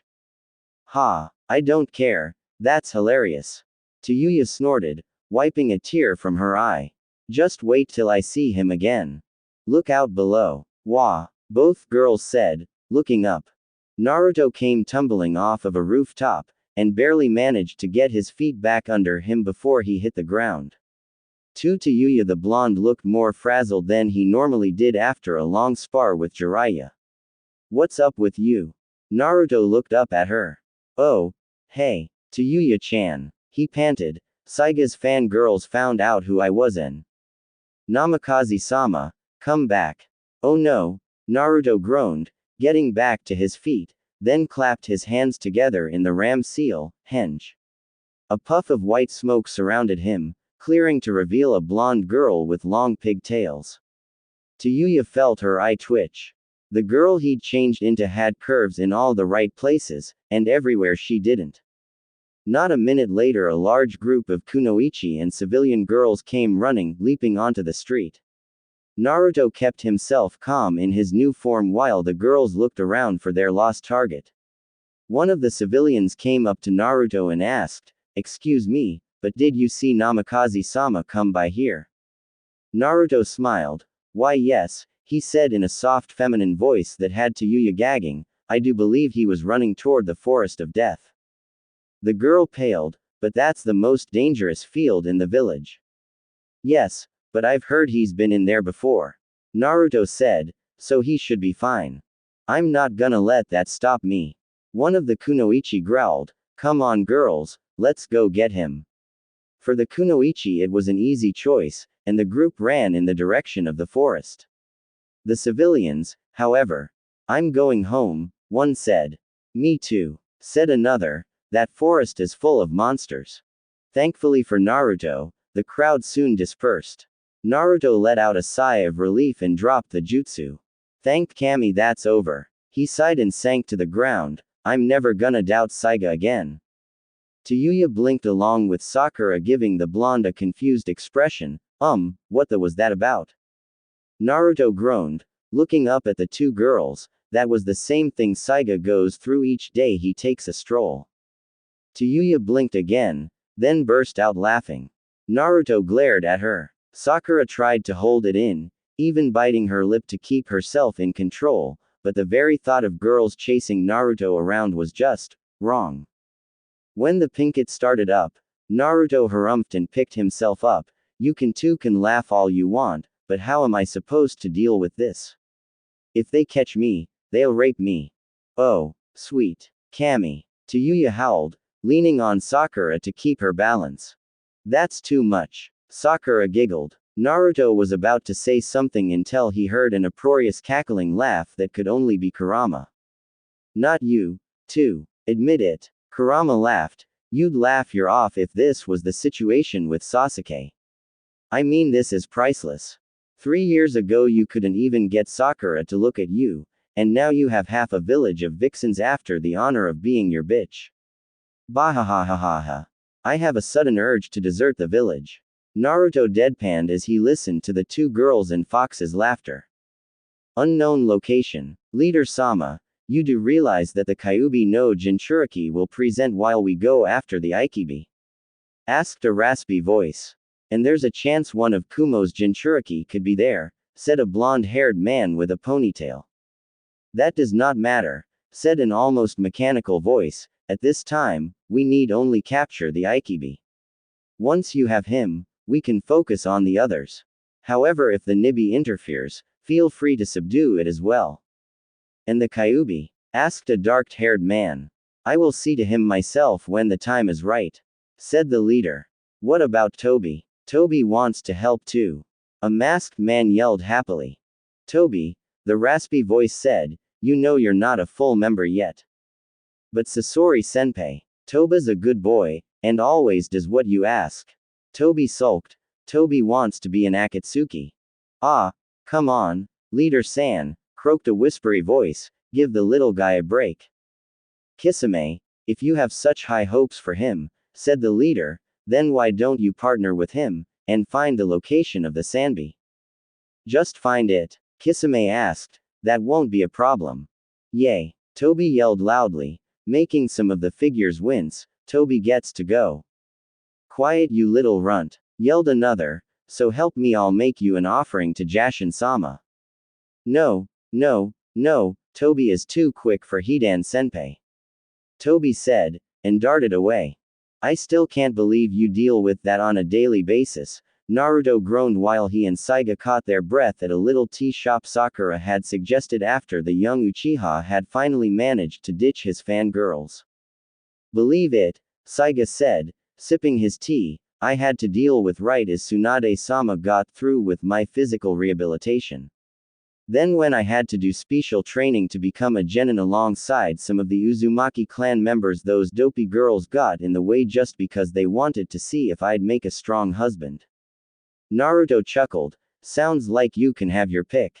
As if. Saiga snapped, you really think I want a girl that just fantasizes about being part of a so-called elite shinobi clan?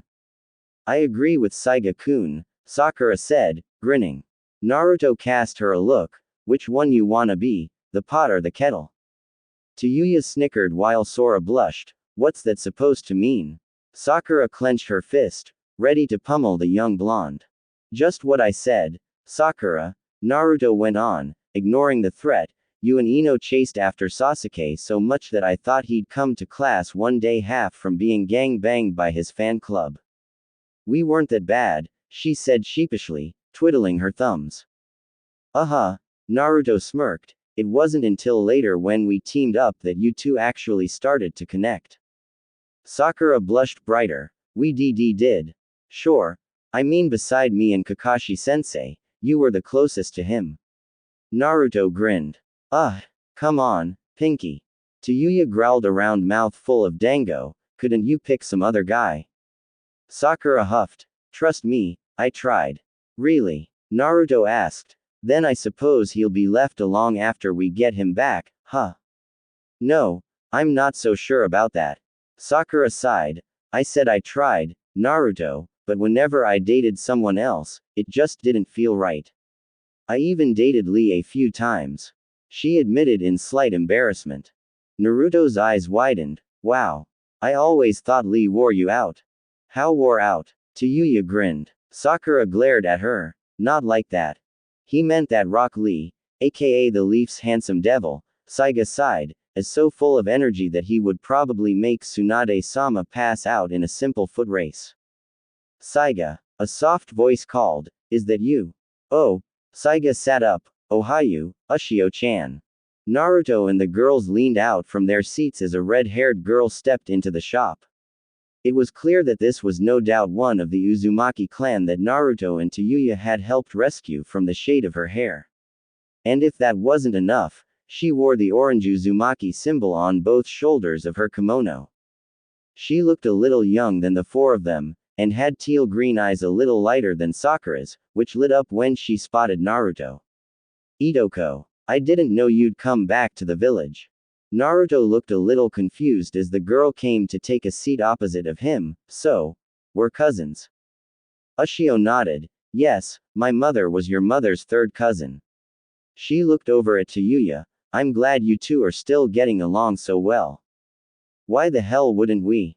Tayuya asked. Well, Ushio sweated, The last time we met you two seemed a little aggravated. Naruto smirked, to which Ushio nodded, that's normal with us. Yeah, Tayuya grinned, besides that, I had a bunch of brats hanging off of me. Ushio grinned, so you two are still a couple. Couple. Naruto and Tayuya yelled. Sakura and Saiga sputtered, or snorted into their tea in Saiga's case, and started laughing at the two. What the hell are you laughing at?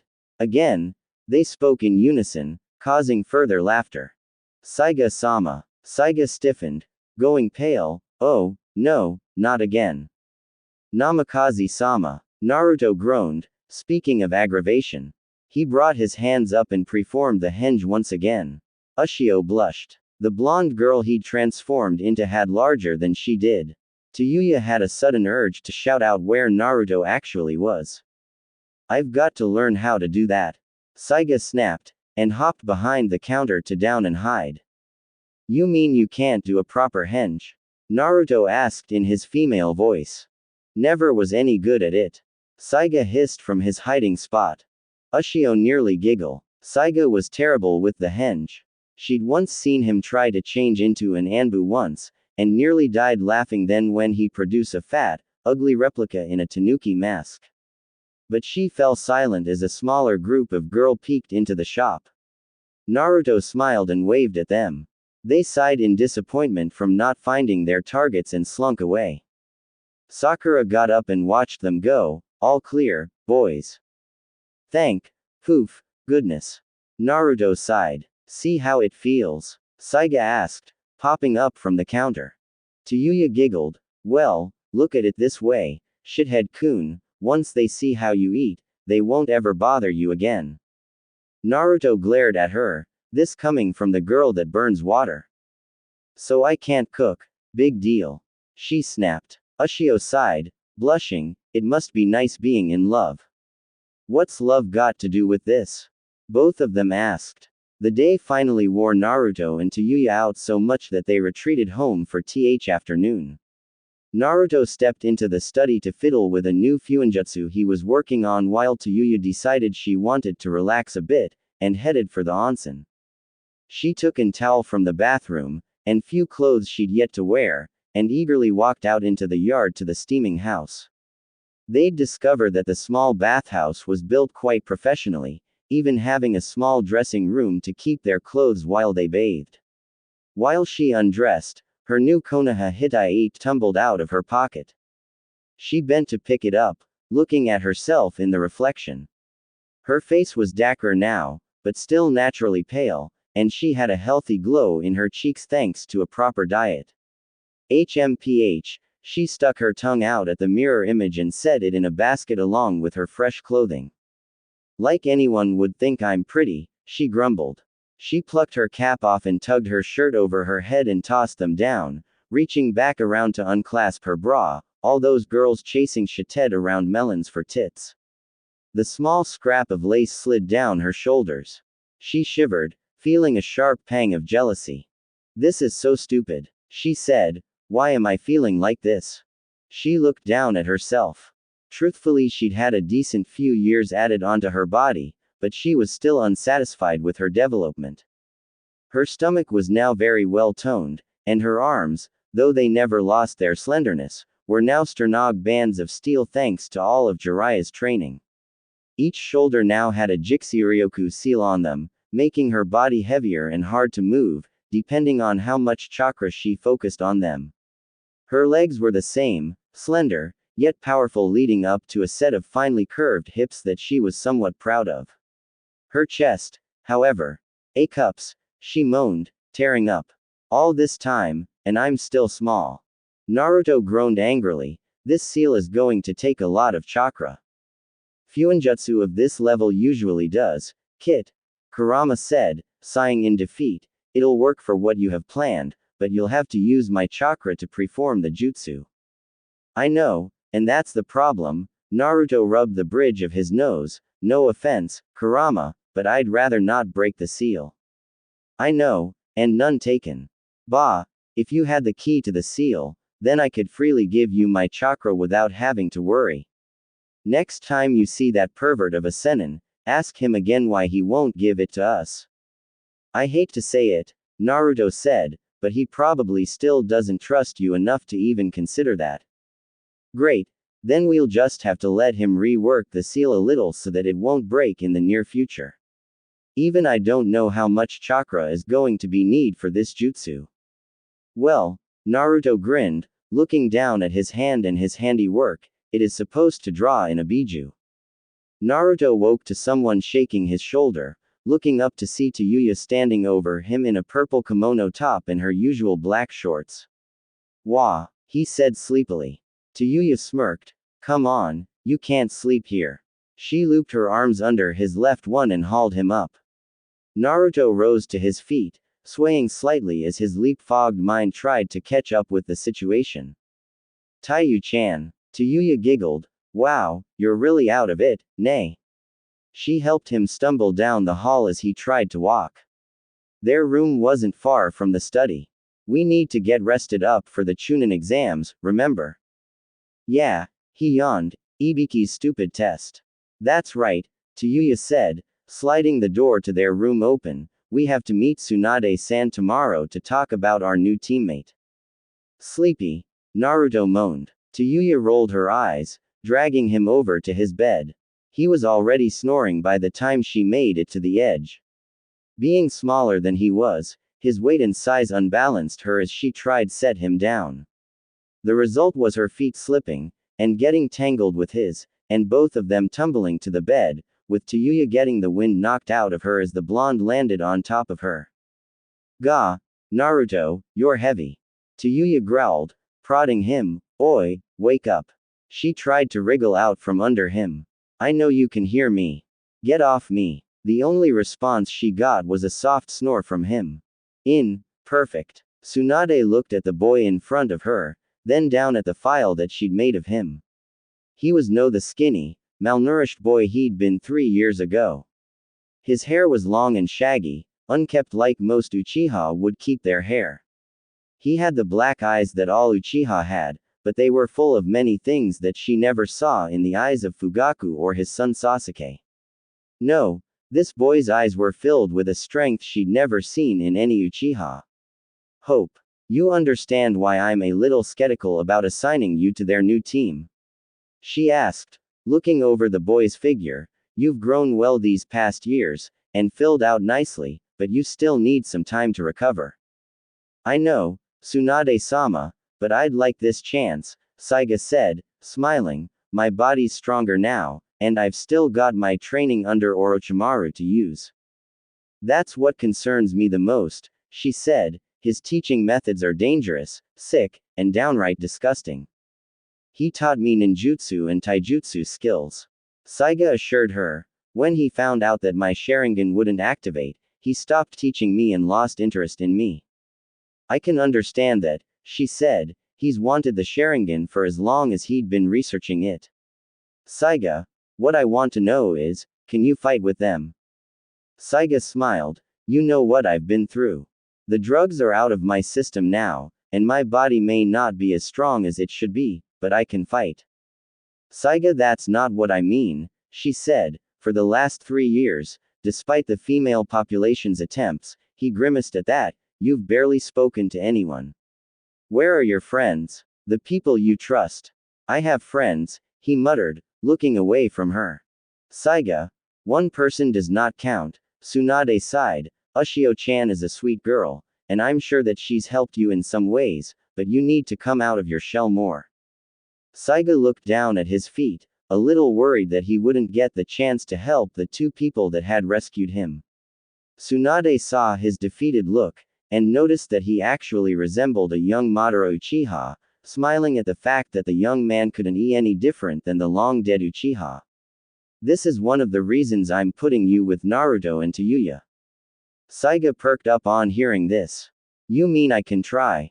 Yes, you will, she said, grimacing. Besides, the civilian council, even though they know that the chances of activating your dujutsu is a slim chance, think that the experience of the exams will be just the push you need. Saiga ground his teeth. I don't care about that. The Sharingan was the downfall of my clan. No, Saiga, It was their pride and arrogance that destroyed them. Tsunade said, smiling at the boy, something that I don't see in you. Saiga smiled, thank you, Tsunade-sama. Naruto stretched himself awake, feeling better than he had in ages. He was warm and he was comfortable, which made it hard for him to open his eyes against the rays of sunlight that were streaming through the window. As his eyes opened, they were met with a blob of red that he didn't recognize right away, but his whole body went rigid as the body that belonged to said blob of red snuggled closer to him, burying her head in his chest. Oh, shit, Naruto thought. You said it, Kurama chuckled, want to know the bad part? There's no way out of this, even if you don't wake her up, where you'll come out of this without a good beating. What the hell are you talking about? Naruto growled mentally. How was this his fault? She was the one that normally crawled into his bed at times, while he stayed in his bed, all night. How did I get into bed? There you go, Kurama said, nodding his head sagely. You fell asleep at your desk last night after working on a seal, and Tayuya came to check on you. So she tried to get you to bed, but ended up tripping and you landed on top of her. Oh no, Naruto moaned, gritting his teeth. Ooh, yes, his tenant cackled, and have you noticed that it's the back of her head she's pressing against her chest? What the hell has that got to do with? Have you noticed where your hand is, Kit? Kurama grinned widely as Naruto blushed tomato red as he realized his right hand was sandwiched between Tayuya's. She moaned when his hand clutched involuntarily, making the boy shake in fear.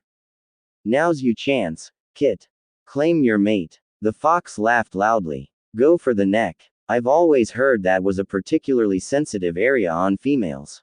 Could you shut up? In truth, Naruto was having a hard time control himself from leaping out of bed and making a run for it before Tayuya woke up and got her hands on him. But his inner pervert was enjoying every second of the situation. Suddenly the girl shifted and rolled over to face him. Naruto took the chance to slide out of her grasp and out of bed. She moaned at the loss of warmth and reached for him, but he kept himself just out of her reach. Well, Kurama huffed, that was a total waste of a perfect opportunity. You do realize that she's like a sister to me, right?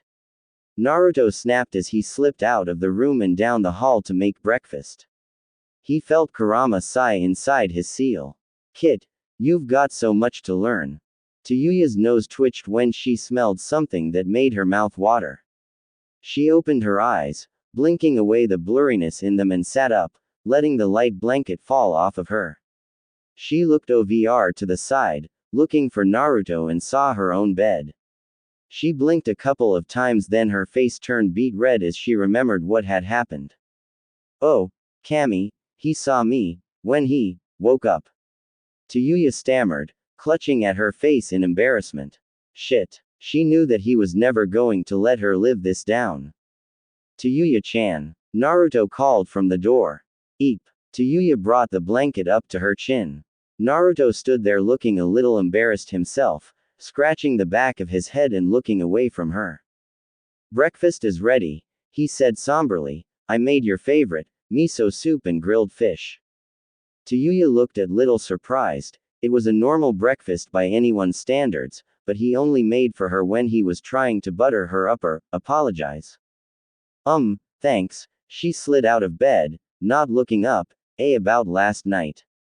I'm sorry. She looked up. What? Naruto blushed a little. Kurama told me what you tried to do, and what happened because I wouldn't wake up. I'm sorry for that. Well, I was the one that tried to put you to bed, she said, trying not to stutter. Besides, you were working hard on something, right? Yeah, he smirked. Come on, we should eat before it gets cold. Great. She smiled. I had really up dream, though. About what? Naruto asked as they walked back down the hall. Tayuya shivered. Someone was massaging me. She blushed. It felt so good I thought it was real. The blonde turned pale. About that. Oh. Kurama chuckled. Tsunade was just about to send an Anbu out to retrieve Naruto and Tayuya when she heard a somewhat familiar scream that reminded her of Jiraiya when she'd first caught him peeping on her. A vein popped up on her head. That old pervert must be at the bathhouse again. To anyone whom expected a normal morning in the village, that idea was shattered when a certain blonde shinobi ran screaming from his home with an irate redhead right behind him, aiming a kunai right at his fleeing. I said I was sorry. Naruto yelled as he ran. Not this time. Tsude howled behind him, you perv. I'm gonna castrate you, and shove your nuts right down your throat. No, wailed Naruto, and the blonde poured on the speed. Get back here, shithead. Tsude screeched, and hurled her kunai, narrowly missing the fortunate genin. Unfortunately, said kunai sailed past him, and sliced right through a stick of dango just as Anko was coming out of the shop. Anko went blue in the face when she found her favorite treat lying on the ground while she still clutched half of the stick. She saw the offending assailant embedded in the doorway by her head, then caught sight of the fleeing blonde as he raced past her at speeds that would make an Anbu jealous. Hi, Anko, bye Anko. Naruto gasped as he ran by. Naruto, what the? Anko started angrily until a whirlwind of red and purple shot by her in pursuit of the young genin. Come back here you perv. Tsude yelled. Is going on? Anko finished in a slight daze. Then she heard a snickering from above her, looking up to see a familiar masked Anbu gazing after the pair. You have to admit, Anko-chan, Inu said, things have been kinda dull without him around, nay. Kakashi, Anko said sweetly, making the masked shinobi sweat drop. Why yeah, he asked. You owe me an order of dango. Ah, Kakashi had seen Anko in action when it came to dango. On her own Ryo, she could go for 10 sticks, but when someone else was paying. I have a meeting with Tsunade-sama regarding the Chunin exams. Maybe later. He shushined away. Anko pouted. Coward. 15 minutes of chaos later. So that was you I heard this morning. Tsunade growled under her breath as she took in the state of the two genin and jonin in front of her. Naruto, to his relief, was still a healthy male, despite Tsude's threat, but she had taken a fair bit frustration out on him.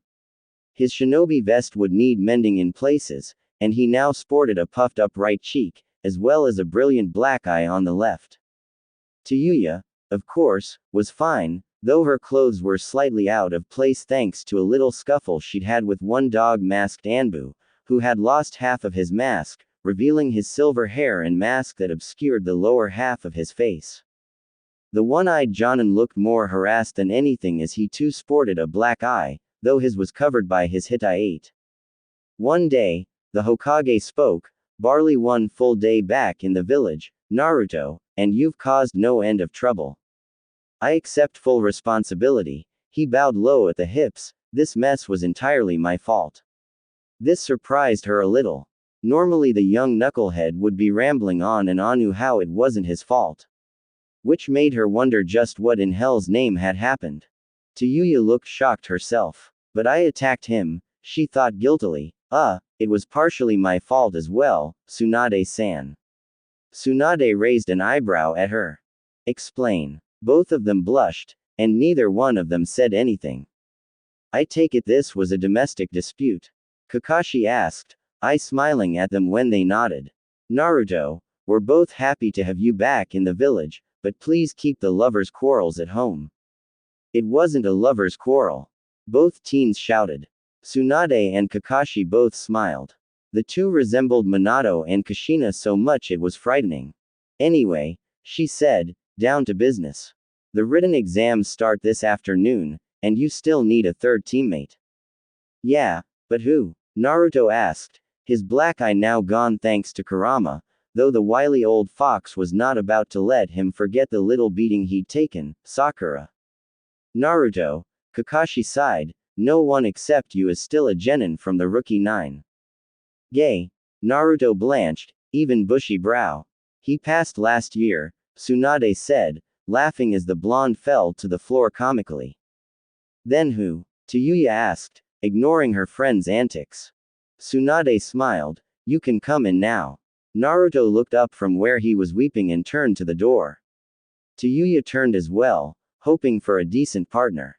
But the young man that walked in surprised them both. Morning you two. Saiga smiled. Saiga. Naruto grinned. You're the new team member. Tayuya smirked, arching her eyebrow. Now that hurts, the young Uchiha said, feigning injury. I thought you'd be happy to have me on the team. We are, Naruto said happily. She's just being a what? Tayuya asked, crossing her arms and giving the blonde a look. Nothing, he said, not wanting another black eye, or worse. That's what I thought, she smirked. Hee hee, you two never cease to amuse me. Kurama chuckled, making Naruto groan. Well, Tsunade smiled happily, I already have the documents for the new team written up, so you three need to get over to the academy so you can take the test this afternoon, but it won't hurt to get there early. Agreed, Kakashi said, it'll give you 3 time to get to know each other better before the second exam. Sure, Kakashi-sensei, Naruto smiled, maybe we can catch up later over a bowl of ramen. Sounds good, said the one-eyed Jonin, looking over the 3 genin. I'd like to hear about your training trip when you have the time. Why? Tayuya asked. It was mainly Shithead-kun being a moron. Oi, Naruto growled, much to Kakashi's amusement. He'd walked right into it, as always. That was unexpected, Saiga muttered hours later as they walked toward their next destination. Does Anko-san always make an entrance like that? No, the single on the banner was new, Naruto said, but it could have been worse. At least she didn't cut me again. Again. Saiga's eye widened. Yeah, Tayuya shivered. When I first met that crazy bitch, she threw a toothpick at him and sliced his cheek, then she grabbed hold of him so she could lick the blood off. Blech, Saiga shivered, and I thought Kabuto was weird. He is, Naruto and Tayuya chorused. Naruto found it a little nostalgic to be standing in front of the gates again. The forest seemed to be thicker than it had been all those years ago, but then it had been 3 years. Tayuya looked a little uneasy. To her, the forest seemed more dangerous than any predator she had come across. Saiga's attention, however, was not on the looming forest. It was on 3 other teams that were giving his blonde companion far too much attention. Naruto, I think we're going to have trouble when we get in there. You mean those 3 Iowa squads? Naruto whispered, catching Tayuya's attention. Saiga nodded. Don't worry about them for now. We'll need to get ahead of them and keep watch in case they decide to take a shot at us. Oi, Shithead-kun, don't even think about it. Tayuya growled, you're not pulling that stunt again. Naruto looked down at her. It may be the only chance we have for you to cast a genjutsu over them, or for any of us to take them down. Saiga was lost. What are you two talking about? Tayuya kept her glare on the blonde. He's planning to use himself as bait. What? Saiga hissed. No way, Naruto, I don't care how strong you are, there are 9 of them. So, Naruto gave a foxy grin, with my cage bushins, I'm a one-man army if I need it. They are Iowa nins. Tayuya scowled, you're at a huge disadvantage. Saiga narrowed his eyes, he's a futon user. Naruto grinned sheepishly, yup, it's my best jutsu besides my bushins. Saiga thought for a moment, I can't handle them if it comes to a fight. During my rehabilitation, Kakashi-sensei helped me learn a few Raiden jutsu. That should help us if they come after you. That's something, Tayuya said, if I can get them with my genjutsu, they're all dead for sure. Alright, Gakis, Anko yelled, behind the screen and get your scrolls. Naruto and his new team stepped up. When their turn came, they were given a heaven scroll, which he gave to Tayuya to keep. Why do I have to hold it? She snapped. Because, Naruto said in a low voice, if Iwa does come after me, I'd rather not be the one holding the scroll. I'm not gonna let those rockheads get anywhere near you. She yelled, getting right up in his face. Tell me, how is it right to hate someone for what their dad did? Saiga growled, the same reason that people can blame someone for what they carry inside them. Naruto sighed, knowing that he was referring to all Jinchuriki. You'll be going to gate 6, said the Chunin that had passed them the scroll. Wait there for Anko-san's signal. Naruto nodded. Taking the role as the team leader, Naruto led them toward the gate. He noticed that the three Iowa teams kept their eyes trained on him, giving him death glares all the while. Naruto did the only thing that came to mind. He smiled and waved at them cheerfully. Each team was a standard set, composing of 2 male and 1 female. The effect he had on the boys in the team was less than desired. All 6 of them growled around their teeth. The girls were a different story as each one of them blushed and refused to look at him. Saiga snickered, "You little devil." He elbowed him in the ribs lightly. "Trying to find yourself a girl to rock your world." Tsuyu felt her eye twitch. "No flirting with the enemy." She hissed at them. "I'm not flirting," Saiga smirked. "Naruto is." "I'm not." Naruto snapped, blushing. "Oh, I don't know, Kit." Kurama laughed. "I can smell that one of them definitely had a thing for you." Not helping. They reached their gate and waited. Tsuyu listened to the sounds coming from behind the gate nervously. What can we expect in there? Naruto looked down at her, giving her a bump with his shoulder. "Anything and everything, Tsuyu-chan. There are snakes in there almost as big as summons. And a lot more." Saiga gulped. "Not sure I like the sound of that." A horn blared and the gates opened wide. "Let's go," Naruto shouted, and ran inside the gate with his 2 friends close behind him. "Tsuyu-chan, you take middle, Saiga, take the rear guard." "Right," both said. They took to the trees, leaping from one huge branch to the next. Naruto kept his eyes and ears open as the wind whipped by them. He could already hear screams coming from all around him. The Chunin exams had really started now. "What's the plan?" Tsuyu asked, coming up beside him. "For now," Naruto said, "first we need to find a place and hunker down so we can think things through. We have not only Iowa, Suna and Kumo to worry about, now. Some Konoha nins wouldn't think twice about taking us on to get a scroll." "He's right," Saiga said from the rear. "The last 3 years have been brutal for the Chunin exams. Iowa in particular. Ever since we came to the village and Danzo-sama announced the rebirth of your clan, Iowa has been either baying for blood, or trying to force a political marriage with your clan." "What?" Naruto unfortunately was so shocked at this bit of news that he failed to watch where he was going, and slammed headlong into a large branch. He went tumbling to the ground as Saiga and Tsuyu dropped after him. "Was that so surprising?" Saiga asked, looking down at his fallen friend. "I think I wanna go back to being an Uzumaki," groaned Naruto, his eyes spinning dizzily. Tsuyu didn't think it was funny either, remembering how 2 of the Iowa girls had looked at her friend, making her a little sick to her stomach. She cracked her knuckles loudly. "Looks like I get to let loose on some Iowa bitches." The 2 boys shrunk away from her in slight fear. Naruto hopped to his feet, then knelt back down to send some of his chakra into the soil.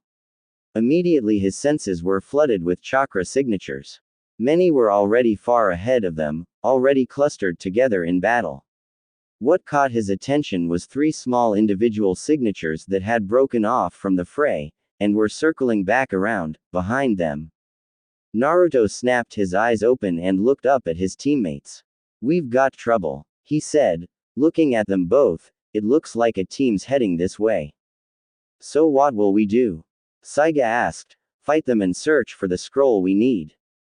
"Moron," Tsuyu growled, "that'll attract too much attention. We need to ambush them." Naruto thought for a moment. "All right, Tsuyu-chan, we'll go with your plan. When they get close enough, place them under a sleeping genjutsu.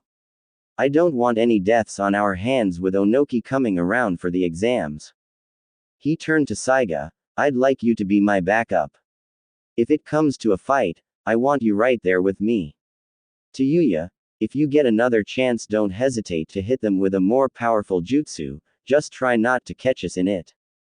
Just plug your ears when you hear me start up," she smiled, "or you'll be under the impression of getting ed by Orochimaru." Saiga paled along with Naruto. "You wouldn't really. That's the worst thing I can think of for a low-level genjutsu." She smiled sweetly. "Now let's get this party started."